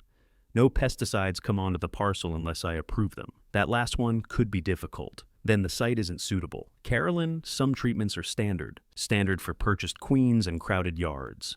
You're interested because these colonies survived under different conditions." Wade leaned back in Harold's chair. "You're negotiating the entire program before we've collected a single queen. I'm deciding what comes onto my ground." The words sounded natural when she said them. Wade noticed. Harold used that phrase. So did Terry. He studied the marked estimate again. "The board may want a longer lease if it's paying for fixed improvements. How long? Possibly 10 years. Then rent adjusts. And I get written notice before any major operating change. You've been thinking, I've been left out of enough decisions." Wade took the pages to the cooperative board that afternoon. Carolyn didn't go with him. She had no wish to sit outside a meeting room, hoping other people would approve a version of her future. She stayed at the shed and worked through tasks her hands could manage. She numbered salvageable hive boxes, photographed the structure for the permit file, and marked the working water line on Wade's site sketch. She also called an electrician from a list supplied by the county. He came before lunch, disconnected the damaged mast, and made the south room safe for temporary power. The bill reduced her balance again. This time she paid without asking Terry what he thought. The electrician left one working outlet beside the desk and a temporary light above the sink. Carolyn turned the switch. A plain bulb came on. The light was harsh and showed every stain in the room, but it stayed on without flickering. Carolyn stood beneath it longer than necessary. By late afternoon, Wade called. "The board accepted most of your division of costs," he said. "Most? They won't contribute to the main roof. That remains your structure. I expected that. They'll cover additional service, operating fixtures, and B equipment after the lease is signed, after the boundary verification." "Yes. And the living end?" "Excluded from their control, provided it meets code and doesn't interfere with operations." Carolyn sat at the desk and wrote each point down. "What did they reject?" she asked. "Absolute approval over treatments. They'll agree to a written management standard and consultation." "Consultation isn't approval. No. Then they can't treat colonies that belong to me. They agree to that. Cooperative colonies follow the written standard." Carolyn considered it. "I can work with that. There's another condition. They want you named as site manager for the first 3 years." She stopped writing. "Paid? Yes. Employee or contractor? We haven't decided. Decide before you bring me a contract." Wade laughed softly. "You sound like Harold." "No. Harold would have argued about mileage too. He did." The bee health results arrived the next day. Neither shelter belt colony showed the serious disease markers Wade feared. The report couldn't promise future survival, and it said nothing about breeding value. It did establish that the colonies could be handled without destroying them. Wade brought 2 clean hive bodies, frames, a screen transfer box, and the cooperative's conditional site proposal. "The board wants 1 colony moved into managed equipment," he said. "We can monitor it through late summer." "Which colony?" "The box elder. The hollow is splitting." Carolyn had seen the crack widen after the rain. If the trunk broke, the colony might be exposed before autumn. They began before sunrise the following morning. The air was cool enough to keep most bees inside. Carolyn lit the smoker with pine needles and dry burlap. Wade tested it, then handed it back. Too cool? She asked. No. I was checking the draw. It draws, I noticed. He cut into the weak section of the hollow while Carolyn kept the smoke light. They removed sections of comb one at a time and fitted the brood comb into empty frames with soft bands. The work demanded precision. Carolyn's right hand ached, so she used her left for the brush and let Wade make the heavier cuts. She didn't enjoy needing the adjustment, but she preferred it to pretending pain wasn't there. They found the queen near the final section of brood. Carolyn saw her first. There, she said. Wade paused. You sure? Lower edge, moving away from the light. He followed Carolyn's finger and smiled behind his veil. There she is. Carolyn guided the queen into a clip, then placed her between the frames and the new hive. The remaining bees began moving toward her scent. By mid-morning, the clean hive stood on level blocks inside the shelter belt. Workers circled above it, then settled at the entrance. Wade watched the flight pattern. That went better than I expected. You expected trouble? I expected us to take longer. You can say it went well. It went well. Carolyn sat on an overturned box and drank water. Her hands throbbed, but the pain had purchased something visible. One colony was no longer living inside a tree that might split. It had dry equipment, room to grow, and a chance to be observed through winter. Wade placed the conditional proposal beside her. The cooperative would proceed if Carolyn provided authenticated boundaries, completed required structural work, and signed final operating terms. It included her requested management role and divided improvement costs much as she had proposed. This isn't a lease, Wade said. I can read the title. It can't fund your roof yet? I know. It does show serious interest. Carolyn signed only the acknowledgement that she had received it. She put the document in her folder. Before they removed their bee suits, a car stopped near the gate. Keith walked into the clearing. He wore dress trousers and shoes unsuited to the uneven ground. His attention went first to the restored hive, then to the cooperative truck and the clean equipment beside it. What are you doing? He asked. Moving a colony out of a damaged tree, Carolyn said. On disputed property. The current deed record isn't disputed by anyone except you. Keith looked at Wade. You shouldn't be operating here. Wade removed his veil. Carolyn asked for my help. I'm telling you there's a marital claim, and I'm telling you I'm here at the recorded owner's request. Carolyn stepped between them before the discussion became Wade's. Talk to me, she said. Keith looked at the folder beneath her hand. Is that from the cooperative? Yes. What did you sign? An acknowledgement of receipt. Let me see it. No. I have a right to know whether you're creating obligations against marital property. You have a right to ask through the settlement process. I'm asking now. And I answered. Keith's gaze moved to the shed. He noticed the temporary light through the window, the cleared platform, and the stacked sound equipment. The place no longer looked like something Carolyn would abandon after one visit. You're spending down assets, he said. I'm protecting property in my name. You paid for electrical work. Yes. With money we'll have to account for. I kept receipts. That's not the point. It's exactly the point when you're discussing accounts. Keith turned toward Wade. Has your board been told ownership is contested? The proposal requires verified ownership, Wade said. So, you haven't told them. I told them field verification is pending. Keith looked back at Carolyn. You're making people believe this is settled. No, I'm making sure I have a plan when it is. He lowered his voice. Lisa and I can put together a reasonable buyout. You could walk away from the repair order and have cash for a home. I'm not discussing an unwritten offer beside a beehive. You're willing to risk $24,000 to avoid agreeing with me. Carolyn felt the sentence land. Months earlier, it might have made her defend her motives. Now she only said, I'm willing to invest in work I understand. Keith looked toward the managed colony. Bees moved steadily through the entrance. He had never watched Carolyn handle bees for more than a few minutes. He seemed to be seeing the skill and the possible business at the same time. When is the board deciding? He asked. Carolyn didn't answer. Keith took out his phone and photographed the cooperative truck, the equipment, and the repaired section of roof. Wade's expression hardened. What are those for? My records. Carolyn stepped into the edge of his frame. Then record the owner too. Keith lowered the phone. He returned to his car without entering the shed. At the gate, he stopped and made a call. Wade watched him through the trees. He knows who sits on the board. He knows people who know them. You think he'll contact the cooperative? Yes. I can tell them not to discuss the proposal with him. Tell them the ownership verification is pending, and all questions come to me. Wade nodded. Carolyn carried the conditional proposal into the south room. She placed it with the archive deed and locked the drawer. When she came outside again, Keith's car was gone. The new hive remained where he had seen it, with workers entering under the cooperative's small identification plate. Carolyn removed the plate, replaced it with a blank wooden marker, and wrote her own name across it. The name was still drying when Wade's phone rang. He walked several yards away to answer. Carolyn returned the marker to the hive entrance and watched the workers adjust to the shadow it cast. Wade came back with his mouth set. "That was the board chair," he said. "Keith contacted 2 members last night. What did he tell them? That the land is part of an unresolved marital estate. He sent pictures and a copy of the quitclaim.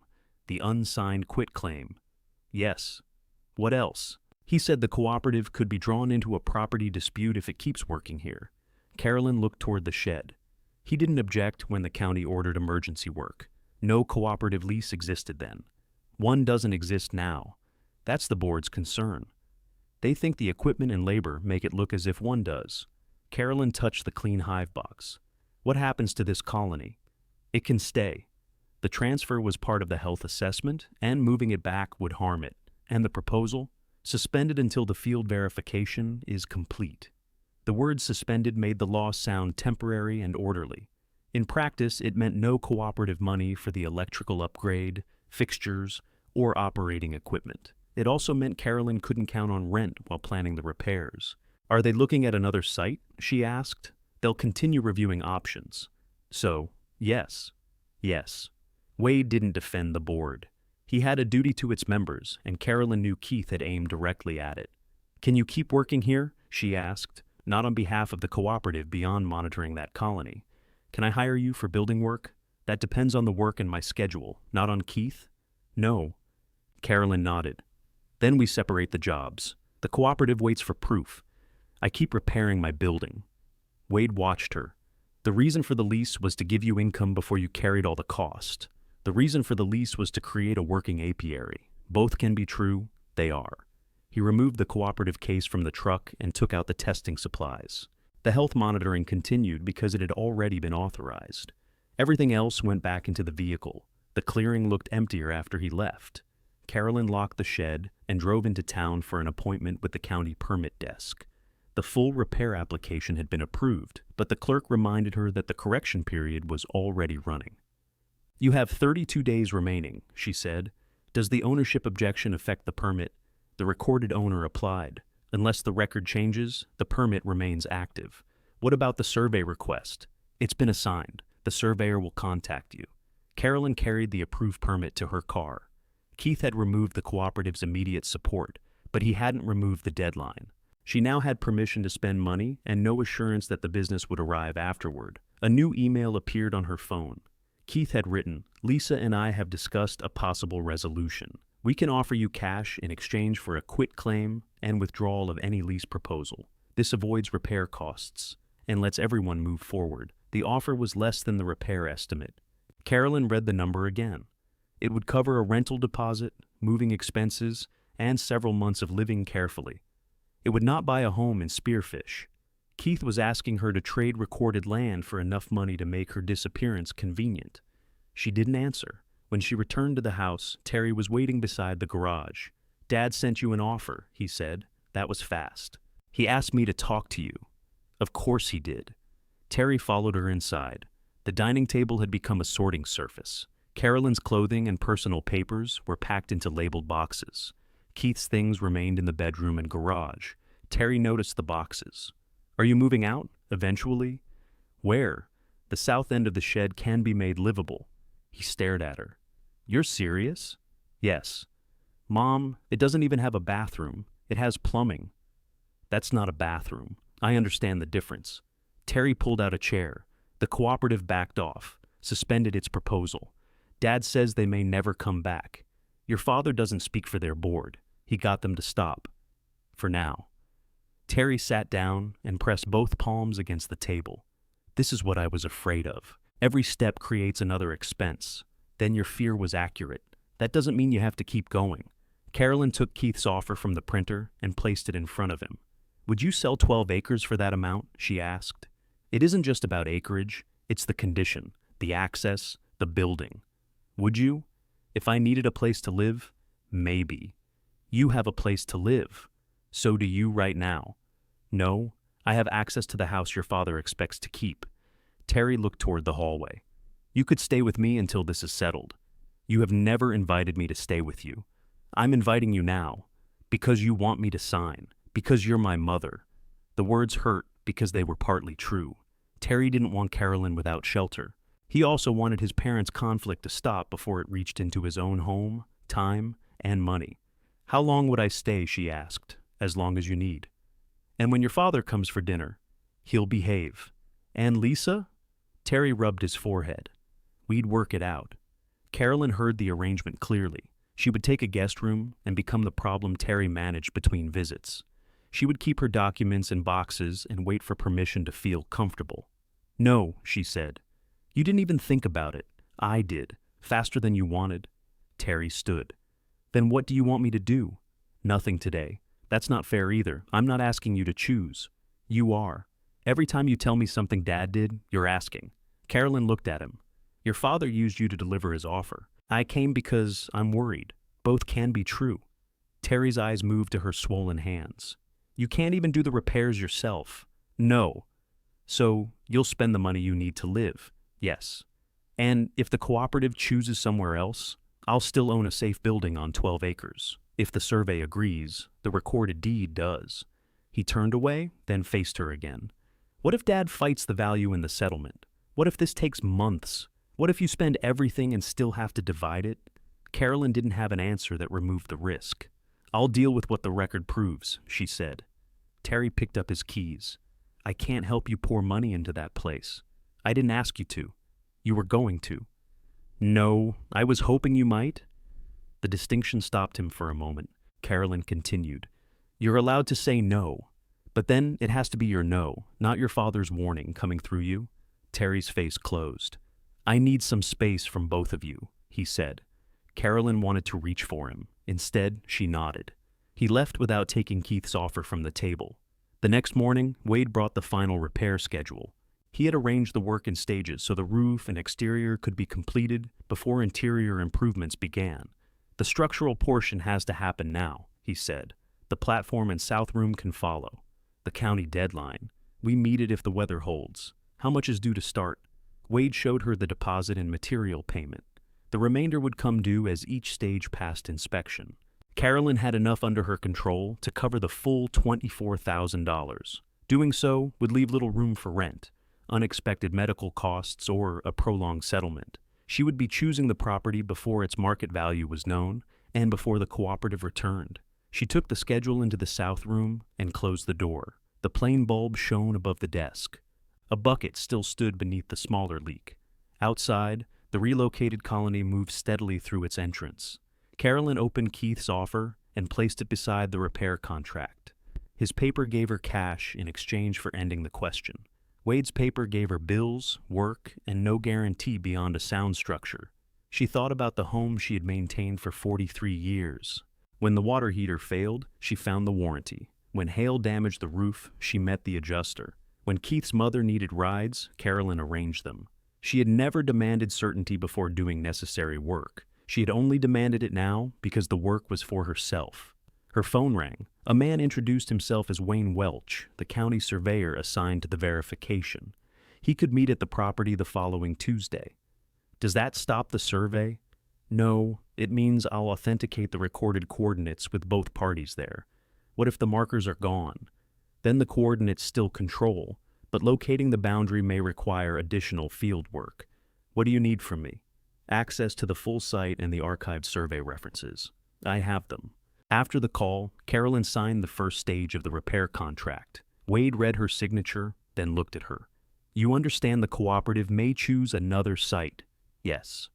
And Keith may keep challenging the parcel until the survey is complete? Yes. You want me to schedule the roof crew? For the first available day. Carolyn authorized the deposit. The amount left her account within minutes. The choice felt nothing like confidence. Her stomach tightened and her hands hurt. Terry wasn't speaking to her. The cooperative had stepped back. Keith would stand on the land Tuesday and challenge the line Harold had spent years preserving. Carolyn put the signed contract in the permit folder. Wayne Welch is coming next week, she told Wade. Keith asked to attend. Wade closed his copy of the schedule. Do you want me there? Yes. Not to argue. I need someone who understands how Harold used the site. I can do that. Carolyn unlocked the desk drawer and removed the metal tag, the archive deed, and the survey references. She placed them together in a weatherproof folder. Then she carried the folder to her car, accepting that the only proof strong enough to protect the apiary would also bring Keith onto the ground she had chosen to keep. The roof crew arrived Monday at 7. Carolyn met them with the permit posted beside the main door and the work table cleared. She had already marked the areas that needed protection from falling debris. When one worker started moving sound hive boxes outside, she redirected him to the dry south room. Wade watched from the loading platform. You're letting other people lift things, he said. I'm supervising. How does it feel? Slower than doing it myself. It isn't. It feels slower. He accepted that answer. The crew removed the damaged metal in sections. Each exposed part of the roof showed another piece of Harold's construction. Some repairs were rough, done with whatever lumber he had nearby. Others were exact. Joints beneath the old vent still fit tightly after decades of weather. Carolyn took photographs for the county file. She kept receipts in a folder and recorded every material delivery in the Black Household book. Keith would have no opening to describe the work as careless spending. Near noon, Wade unfolded the recorded survey image across the desk. The map showed the shed near the center of an irregular 12-acre shape. 4 small symbols marked boundary points. The eastern line ran beyond the shelter belt. The western line followed a shallow drainage before turning near Old Bell Road. Wayne will locate these from the recorded coordinates, Wade said. I want to know whether anything remains before tomorrow. We can look. We can't call what we find official. I know. They started near the road. Carolyn carried the map and Harold's parcel tag. Wade used a measuring wheel to estimate distance from the gate, then checked direction with a compass. The first location lay beneath years of grass and roadside dirt. They found a broken wooden stake, but no metal cap. Could be gone, Wade said, or buried. Either way, Wayne can reset it from the coordinates. They continued along the western edge. The ground dropped into a shallow channel hidden by weeds. Carolyn remembered Harold clearing it after spring runoff. Keith used to complain that the drainage reduced the usable acreage. Harold always replied that water went where it was given room to go. Wade stopped near a low outcrop of stone. The map shows a marker within a few feet. They searched without digging deeply. Carolyn used the end of a wooden handle to move leaves away from the rocks. Near the base of a flat stone, metal caught the light. A round survey cap sat nearly level with the soil. Carolyn crouched without touching it. Dirt covered part of the stamped number. Wade brushed the loose soil away with a soft paintbrush from his truck. The final digits matched Harold's tag. That's 1, he said. 1 possible marker, Wade smiled. You've become strict about answers. I had a good teacher. They marked the area with a small flag placed several feet away, so they wouldn't disturb the cap. The marker didn't establish every boundary, but it removed one uncertainty. Harold's recorded survey still had a physical point on the ground. They found a second cap near the eastern shelter belt. Its number was harder to read, and neither of them tried to clean it beyond removing dry grass. Wayne would do that. Back at the shed, Wade looked toward the roof crew. If the remaining points match, Keith's claim that the boundaries were unclear won't hold. Then we let Wayne say it. The board would probably restore the proposal if they saw photographs of these. Photographs aren't authentication. They might be enough to resume planning. They might also let Keith say we staged something. Wade folded the map. You're willing to risk the other site? I'm not asking the cooperative to choose sides in my marriage. I'm asking it to lease a verified apiary. That could cost you time. Yes. He placed the map in the weatherproof folder. I'll tell the board we found possible markers and wait for the report. Carolyn could have sent every page to the cooperative that afternoon. She could have copied Keith's buyout offer, the quit claim that omitted Harold's parcel number, and Lisa's message about financing. People would have understood what he was doing. Understanding wasn't the same as proof. Humiliating Keith might feel useful for an hour, but it would give him another argument about Carolyn's motives. She wanted the apiary cleared of his claim, not his name dragged through everyone who bought a jar of honey. At 3, Lisa arrived alone. She parked outside the work area and walked toward the shed in low shoes that collected dust. The new roof covered half the building. Fresh metal made the remaining weathered sections look even older. "This is moving quickly," Lisa said. "The county gave me a deadline. Keith said the inspection is tomorrow." "Yes." Lisa looked at the flagged path toward the shelter belt. "Did you find the markers?" "Possible markers. So if they match, this is yours. The deed already says it is." Lisa crossed her arms. "Keith's worried you're using this to punish him. If I wanted to punish him, I wouldn't have started with plumbing. I'm trying to have a civil conversation." "Then have one." Lisa looked through the open doorway. The south room was clean and lit. A folding cot still in its package leaned against the wall beside 2 storage shelves. "Are you really going to live here?" "If it passes inspection after the work. Keith says you can take the buyout and get a proper place. This is a proper place when it's repaired. It's a bee shed. It's a building with water, electricity, and room I know how to use." Lisa seemed frustrated by Carolyn's refusal to be embarrassed. "We increased the offer," she said. She named an amount almost twice the first one. It was still a fraction of what 12 useful acres near Spearfish might be worth, though Carolyn didn't yet have a valuation. The offer would leave Keith free to sell the larger tract without questions and let Lisa arrange financing sooner. "Is that in writing?" Carolyn asked. "It can be. After the survey, I'll consider any written proposal. After the survey, you'll ask for more. I'll know what I'm discussing." Lisa stepped closer. "You had 43 years in that house. Keith isn't leaving you with nothing." The sentence carried Keith's version of generosity. Carolyn could have answered with everything Lisa didn't know. She could have described how Keith needed passwords from the woman he said had stopped being a partner. She could have explained who handled his mother's care, his business dinners, and every move that made his work look effortless. She could also have asked Lisa why a man with secure property needed Carolyn to sign a quitclaim before financing his new life. Instead, Carolyn said, "My marriage to Keith is ending. This parcel question has a recorded answer. I won't mix them to make either one uglier." Lisa's expression shifted. For a moment, she looked less like an opponent and more like someone who had begun to suspect she was financing a future with information supplied by only one person. "Keith won't stop contesting it," she said. "That's his decision, and if Terry takes his side, that's Terry's decision." Lisa looked toward the restored hive. "You're willing to lose your family over this?" "No. I'm willing to stop purchasing closeness with agreement." Lisa left without discussing the increased offer again. Carolyn remained beside the shed until the roof crew finished for the day. The north section was sealed beneath new metal. One old vent still had to be replaced, but the foreman expected to finish within the county period. As Carolyn locked the gate that evening, Terry called. "I heard Lisa went out there," he said. "She did." "She offered more money?" "Yes." "Are you taking it?" "No decision before the survey." Terry was quiet. "Dad doesn't want me there tomorrow." "I know. He says it's between you and him. It affects you because both of us have used you to carry information." Terry exhaled. "I don't want another fight. Neither do I." "Then why invite everyone? Wayne requires access." "Keith asked to attend." "Wade knows the site. You remember what Harold called the ground. You want me as a witness. I want you to hear the answer from the person measuring it. That puts me in the middle. You're already there." Terry's voice tightened. "If the markers prove it's yours, Dad loses money. If they prove it's mine, your father loses control of something he doesn't own. You make it sound simple.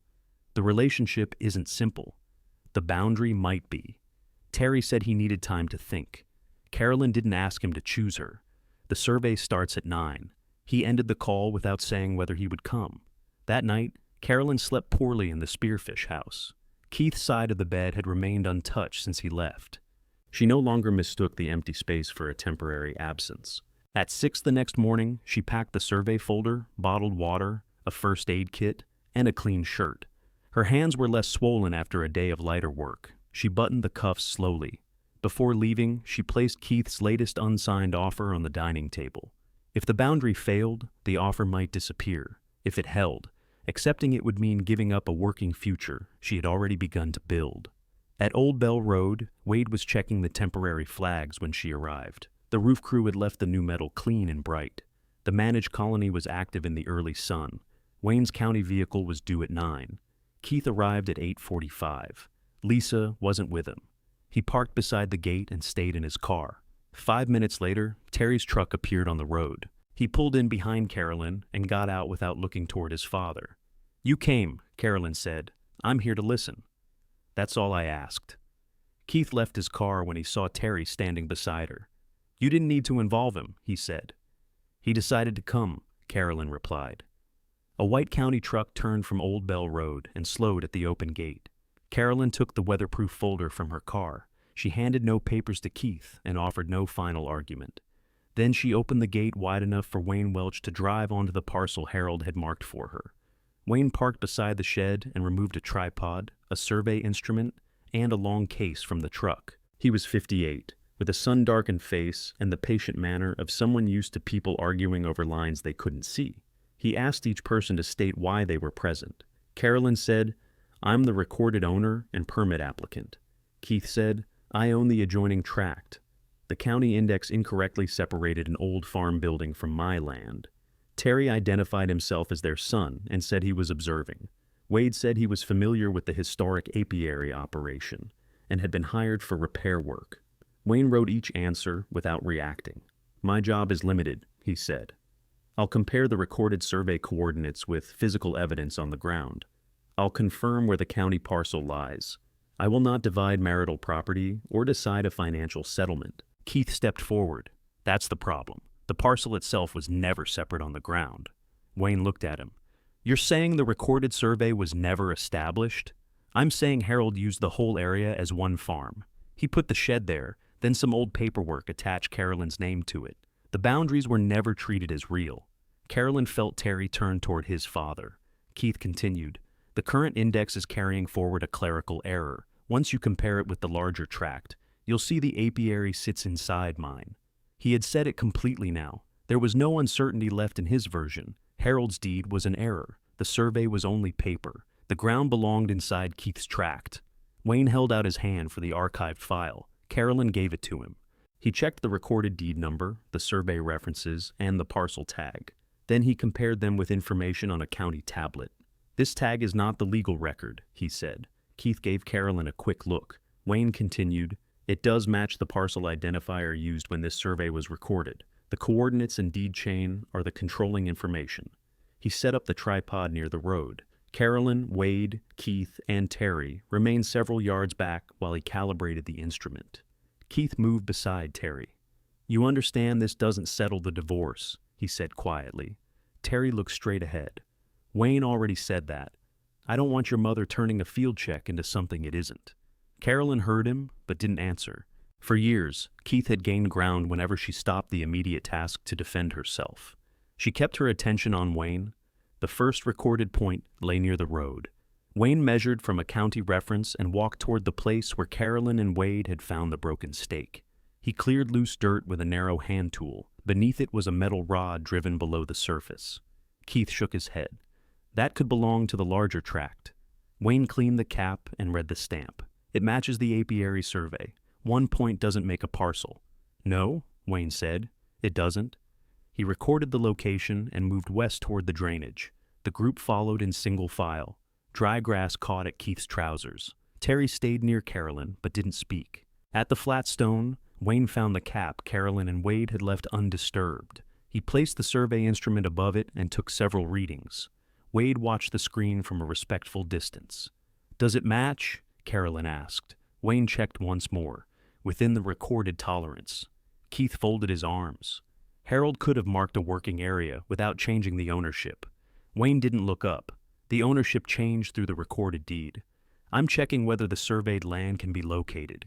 He moved toward the east side. The third point was harder to reach. Chokecherry had grown across the route, and an old fence leaned beneath it. Wade offered loppers, but Wayne used his own tools and cleared only enough space to pass. The marker stood beside a weathered steel post. Carolyn recognized the post after the brush was removed. Harold used to paint its top yellow. A small patch of color remained beneath the rust. She remembered riding out with him after a road crew widened the ditch. He carried yellow paint, a measuring tape, and a ham sandwich wrapped in waxed paper. Carolyn assumed he was checking fences. Keith stayed home that day because he had paperwork to finish. Harold had been maintaining a line she didn't know she owned. Wayne positioned the instrument. This point matches. Keith stepped closer. The fence doesn't follow that direction. The fence isn't the recorded boundary. It has always been treated as one. By whom? By our family. Carolyn answered before Wayne could. Not by my father. Keith looked at her. You didn't know about this until last week. No. But you just watched him leave a marker where the record said it would be. Terry touched the yellow paint with one finger. Grandpa repainted these, he said. Keith gave him an irritated look. He painted every post he owned. This one has the same number. Terry pointed to the cap. He wasn't proving the boundary. Wayne's measurements were doing that. Terry was finally allowing his own memory to agree with what stood in front of him. The final point lay south of the shed, near a row of mature pines. Wayne followed the recorded distance and stopped beside a mound of needles. No marker was visible. Keith let out a short breath. There. Wayne said nothing. He used a locator over the soil. The device sounded near a thick pine root. He cleared the area carefully. Several inches down, the top of another metal rod appeared. The tree had grown around one side without displacing it. Wayne exposed the cap and read the stamp. Then he set the instrument above it. Keith watched the tablet in Wayne's hand. Well, Wayne completed a second reading before answering. It matches the fourth recorded coordinate. The wind moved through the pines. From the clearing, the roof crew's tools sounded against the new metal. Bees crossed between the clover and the managed hive. Wayne returned to the shed and entered the 4 readings into the county system. The points formed a closed shape around the apiary site. He turned the tablet so Carolyn and Keith could both see. The surveyed parcel contains 12 acres, he said. The shed, pump, shelter belt, and current hive location are inside it. The adjoining tract begins beyond these recorded lines. Keith pointed toward the road. The entrance was maintained with my land. The gate sits inside this parcel. The access tract serves both. The section I measured to the shed is within the apiary parcel. Any use beyond the southern line is a separate matter. Keith's hand dropped. Wayne opened the archived history on the tablet. The parcel was separated from Harold Hansen's larger tract in 1998. The deed transferred it to Carolyn Hansen as sole grantee. Later assessments and marker checks continued under the same parcel number. I found no overlap with Mr. Hansen's adjoining tract. Mr. Hansen, Keith said. Which one? Wayne glanced at the screen. Keith Hansen's tract. And the marital claim? As I said, I don't decide that. For county ownership, permits, and land description, Carolyn Hansen is the owner of this parcel. Keith's face had gone pale beneath the color from walking. The index could still be corrected, he said. Not as a clerical overlap based on today's field work. What would it take? A recorded transfer, a court order affecting title, or evidence that the deed chain is invalid? I was not given any of those. Keith looked at Carolyn's folder. The quitclaim he had sent would have been the recorded transfer. It wasn't a harmless correction. It was the instrument he needed because the land was hers. Terry understood at the same moment. He looked at his father. You knew she had to sign, he said. I knew the county might require a release. You said it was an old mistake. That was the information I had. From where? Keith's voice sharpened. Don't interrogate me in front of strangers. Wade stepped away from the group. Wayne continued entering notes. Neither man offered the punishment Keith expected or the defense Carolyn once would have supplied. Terry looked toward the yellow-topped post. Grandpa called it Mom's ground because it was. Keith turned to Carolyn. You told him to say that. No. You invited him here for this. I invited him to hear the answer. And now what? You lease the place out and claim it has some inflated business value. I restore it and operate it under terms I approve. You can't run a commercial apiary by yourself. I'm not planning to. Keith glanced at Wade. So, this was decided before the survey. The cooperative's proposal was suspended because you called them, Carolyn said. Today decides whether the land description is valid. Wayne removed a printed field sheet from a small printer in his truck. He signed it and handed copies to Carolyn and Keith. The authenticated coordinates will be attached to the permit record, he said. The final field image will be available tomorrow. He packed his equipment and left. Authority had confirmed the record. It didn't tell Carolyn what to do with the land, repair her marriage, restore the cooperative proposal, or make Terry trust either parent. Those decisions remained where they had always been, with the people who had to live with them. Keith stared at his copy of the field sheet. Lisa and I made a fair offer, he said. It was made before the boundary was verified. We can revise it. You can put anything you want in writing. You said you'd consider it. I'll read it. That isn't the same thing. No. Keith lowered the paper. What do you want from me? Carolyn looked at the shed. The roof crew had finished the north side. Fresh metal ran in a straight line above the faded wall. I want the quitclaim withdrawn, she said. I want the apiary removed from your asset proposal. And I want all contact about this parcel in writing. We're still married. That doesn't give you access to my property. I've used this road for years. You can use your adjoining land from your own entrance. You're locking me out? The gate stays locked when I'm not here. You asked before entering. Keith looked toward Terry, expecting support. Terry said nothing. Carolyn continued. You don't contact the cooperative about me again. If you have a title question, send it to me with the record you rely on. Keith folded Wayne's field sheet and put it into his pocket. This is how you want 43 years to end? Carolyn didn't answer the question he had asked too late. This is how access to the apiary works now, she said. Keith walked to his car. He stopped beside Terry, but Terry remained near the loading platform. When Keith drove away, Carolyn closed the gate behind him and turned the lock. Then she returned to the shed. Wade was waiting beside the desk. With your permission, I'll send the authenticated field sheet to the board, he said. Send only the field sheet and deed record. Not Keith's quitclaim? No. Not the offers? No. They're irrelevant. Wade nodded. The board can meet tomorrow afternoon. I want an independent valuation before final lease terms. They'll arrange one, and the contract is directly with me. No settlement language, no permission from Keith. That's what the record supports. Terry stood in the doorway. He looked as if he wanted to speak, but didn't know which part could still be repaired. Carolyn gave Wade the county copy. Tell the board the owner is ready to negotiate, she said. Wade left with the field sheet. Terry stayed in the doorway. For several seconds, neither he nor Carolyn spoke. A roof worker crossed behind him, carrying a strip of old metal. I didn't know Dad had sent that quitclaim to the cooperative, Terry said. Carolyn put the survey folder in the locked drawer. I know. I should have read it before telling you to consider signing. Yes. He looked toward the desk. I'm sorry. Carolyn waited. Terry seemed surprised that the words didn't settle anything.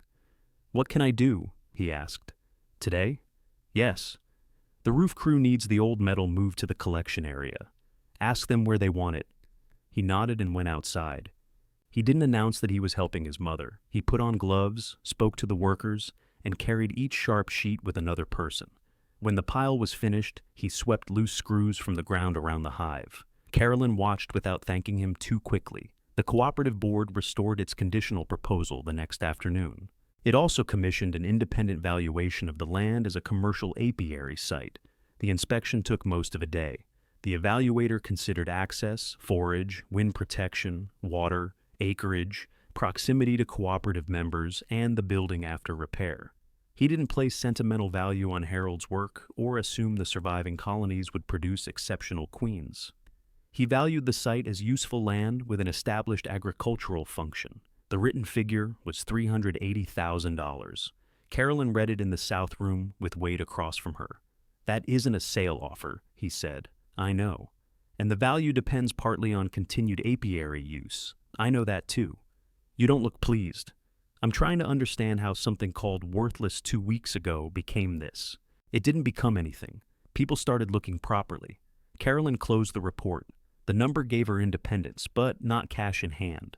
The roof still cost money. The south room still lacked a shower, a safe heating system, and proper insulation. Her hands still stiffened after several hours of work. What rent is the board proposing? She asked. Wade opened the contract draft. They spent 2 hours going through it line by line. The cooperative would lease the working room and designated apiary areas. It would pay for specialized fixtures, colony equipment, and the additional electrical service. Carolyn would serve as paid site manager under a separate agreement. She insisted on a clear division between her home and the cooperative operation. The south entrance, office, and future living area would remain private. Members could use the work entrance during agreed hours.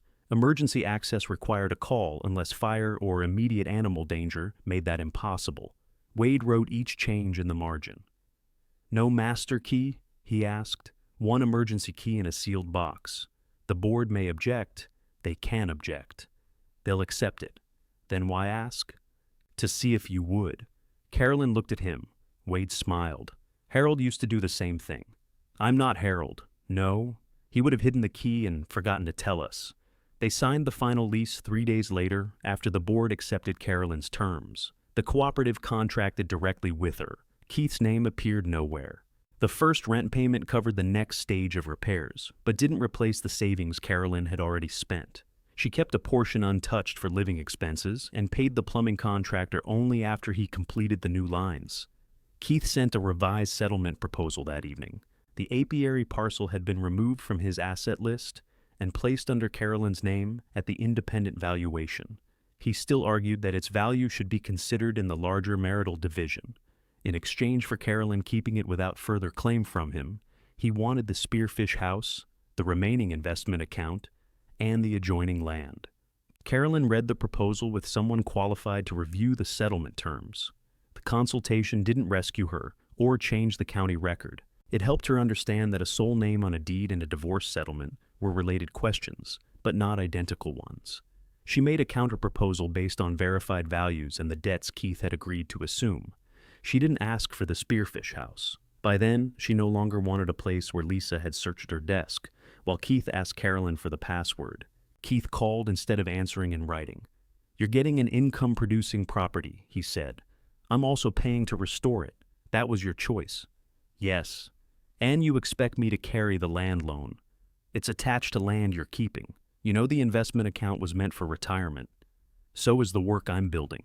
Keith went quiet. Carolyn waited for him to mention the quitclaim or explain why he had called the county record a mistake. He did neither. Lisa and I can't close on a new place until this is finished, he said.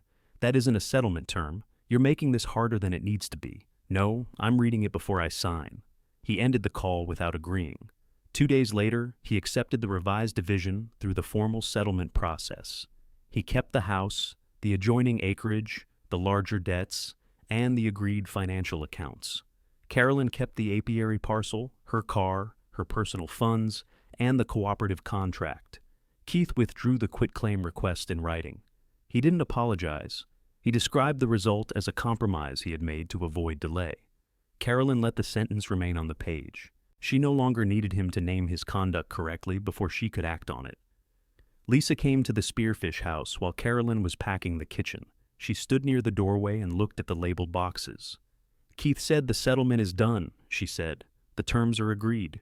So, you'll be out by Friday? That's the schedule. Lisa glanced at a box marked baking pans. I didn't know the apiary was legally separate. No. He told me your father left you an old shed on his farm. Carolyn wrapped a glass measuring cup in a towel. Now you know more. Lisa seemed to expect anger or comfort. Carolyn offered neither. The financing we planned changed, Lisa said. I imagine it did. We're still going forward. That's your decision. Lisa touched the back of a chair.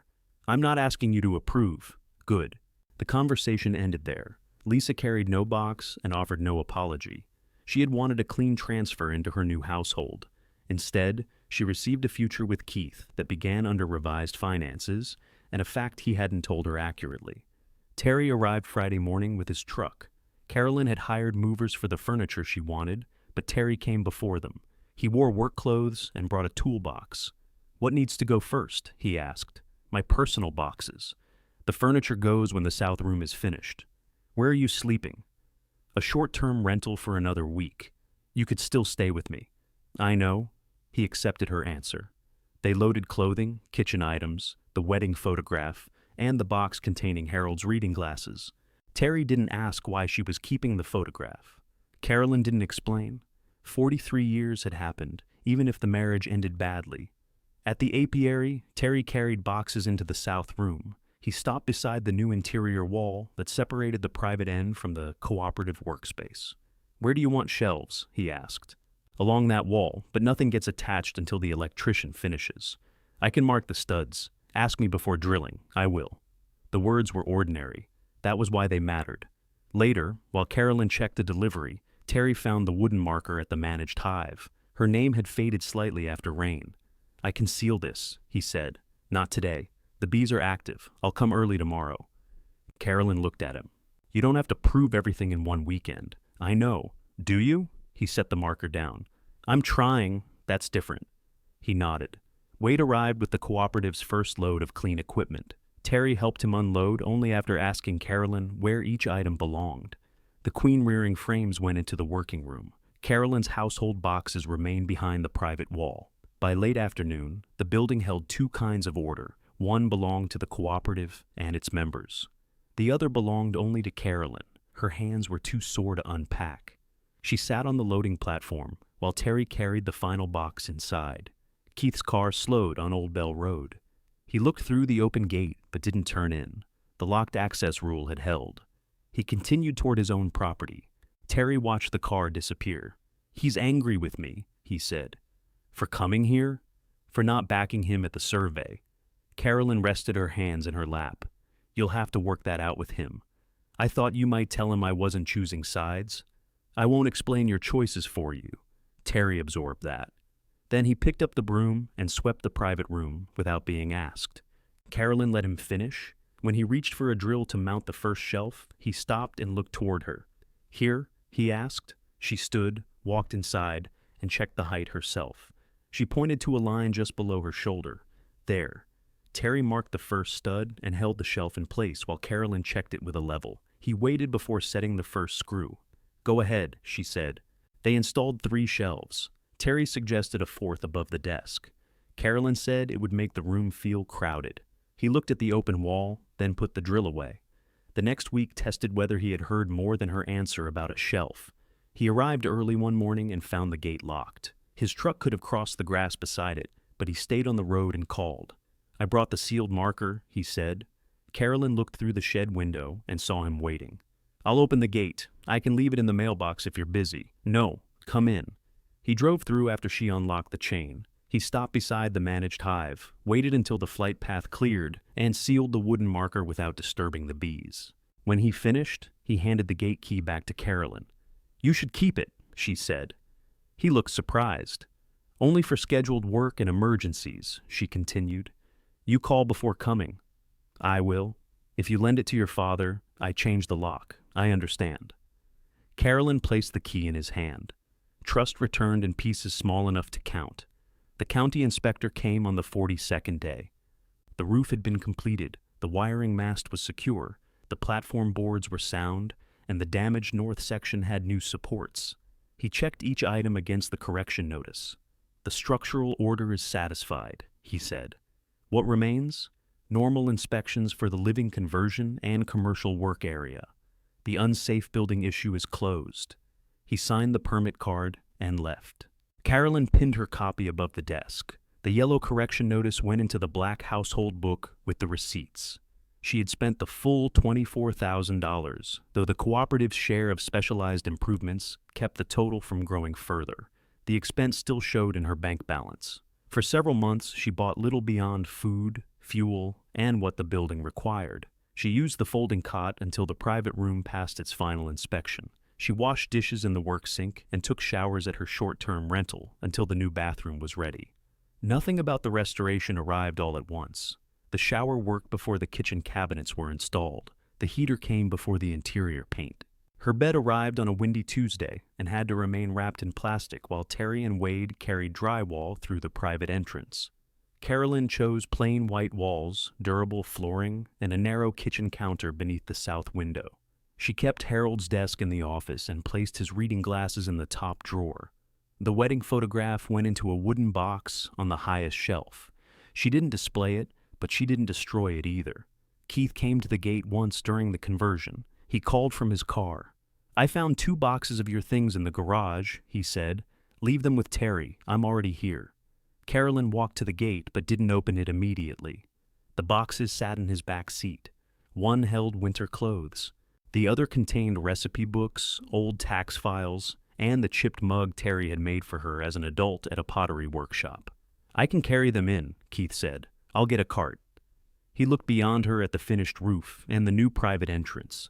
You really live here now? I will by the end of the week. He shifted his hands on the steering wheel. The house feels different. Carolyn waited. Keith seemed to want her to ask how. She didn't. Lisa changed some things, he said. It's your house. Yes. He opened the rear door and set the boxes beside the gate. Carolyn unlocked the chain only far enough to bring them through. You could still sell this someday, he said. The valuation would give you choices. I have choices now. Keith looked toward the shelter belt. Terry spends a lot of time out here. He decides how he spends his time. He doesn't answer my calls the way he used to. You'll have to speak with him about that. The answer was the same one Carolyn had given Terry. Neither man could use her as the passage between them anymore. Keith nodded toward the gate key. Do I get one? No. I was part of this family for 43 years. You call if you have a reason to visit. His mouth tightened. I suppose that's your boundary. Yes. He didn't apologize. Carolyn didn't bargain. Keith drove away after she closed the gate. In early September, the cooperative moved its first operating colonies onto the parcel. Wade arranged them in separated groups across the open ground. The shelter belt broke the north wind exactly as he had expected. Carolyn stood beside him with a site map. These 4 are too close to the drainage, she said. It's dry. Today. We can raise the stands, move them 6 yards east. Wade considered the slope, then called for the equipment cart. The colonies were moved. No one asked Carolyn whether Keith had approved the layout. No one described the ground as his. Cooperative members brought questions directly to her and waited for answers. The first queen-rearing work began in the restored room. Clean cell bars lined the work table beneath steady lights. Carolyn prepared the starter colony while Wade handled the heavier boxes. Her hands remained a limit. On cold mornings, she soaked them in warm water before lifting a tool. She grafted for 20 minutes at a time, then rested while Wade recorded the cell count. During the first session, he watched her move a larva into a wax cup. Still steadier than mine, he said. For 20 minutes. Then we use your 20 minutes. The first round produced fewer viable cells than they hoped. Carolyn adjusted the feeding schedule and moved the starter colony away from afternoon shade. The second round did better. When the queen cells were ready, Carolyn stood at the work table with Terry beside her. He had come to repair a loose threshold, but stayed after asking whether she needed another pair of hands. Hold this level, she said. He held the transport frame while she checked each protected cell. I never understood what you did out here, he said. You weren't here often. Dad made it sound like Grandpa let you help. Carolyn closed the frame. Your father saw what fit the life we had in town. That doesn't excuse me. No. Terry carried the frame to Wade without offering another apology. Later, he repaired the threshold, cleaned his tools, and asked where Carolyn wanted the leftover lumber stored. That winter gave the new arrangement its first hard test. A cold front moved across Spearfish after several days of blowing snow. Carolyn checked the colonies at dusk and found drifting against the west stands. She called Wade, then called Terry. Wade brought insulating covers. Terry arrived with a shovel and cleared the access lane.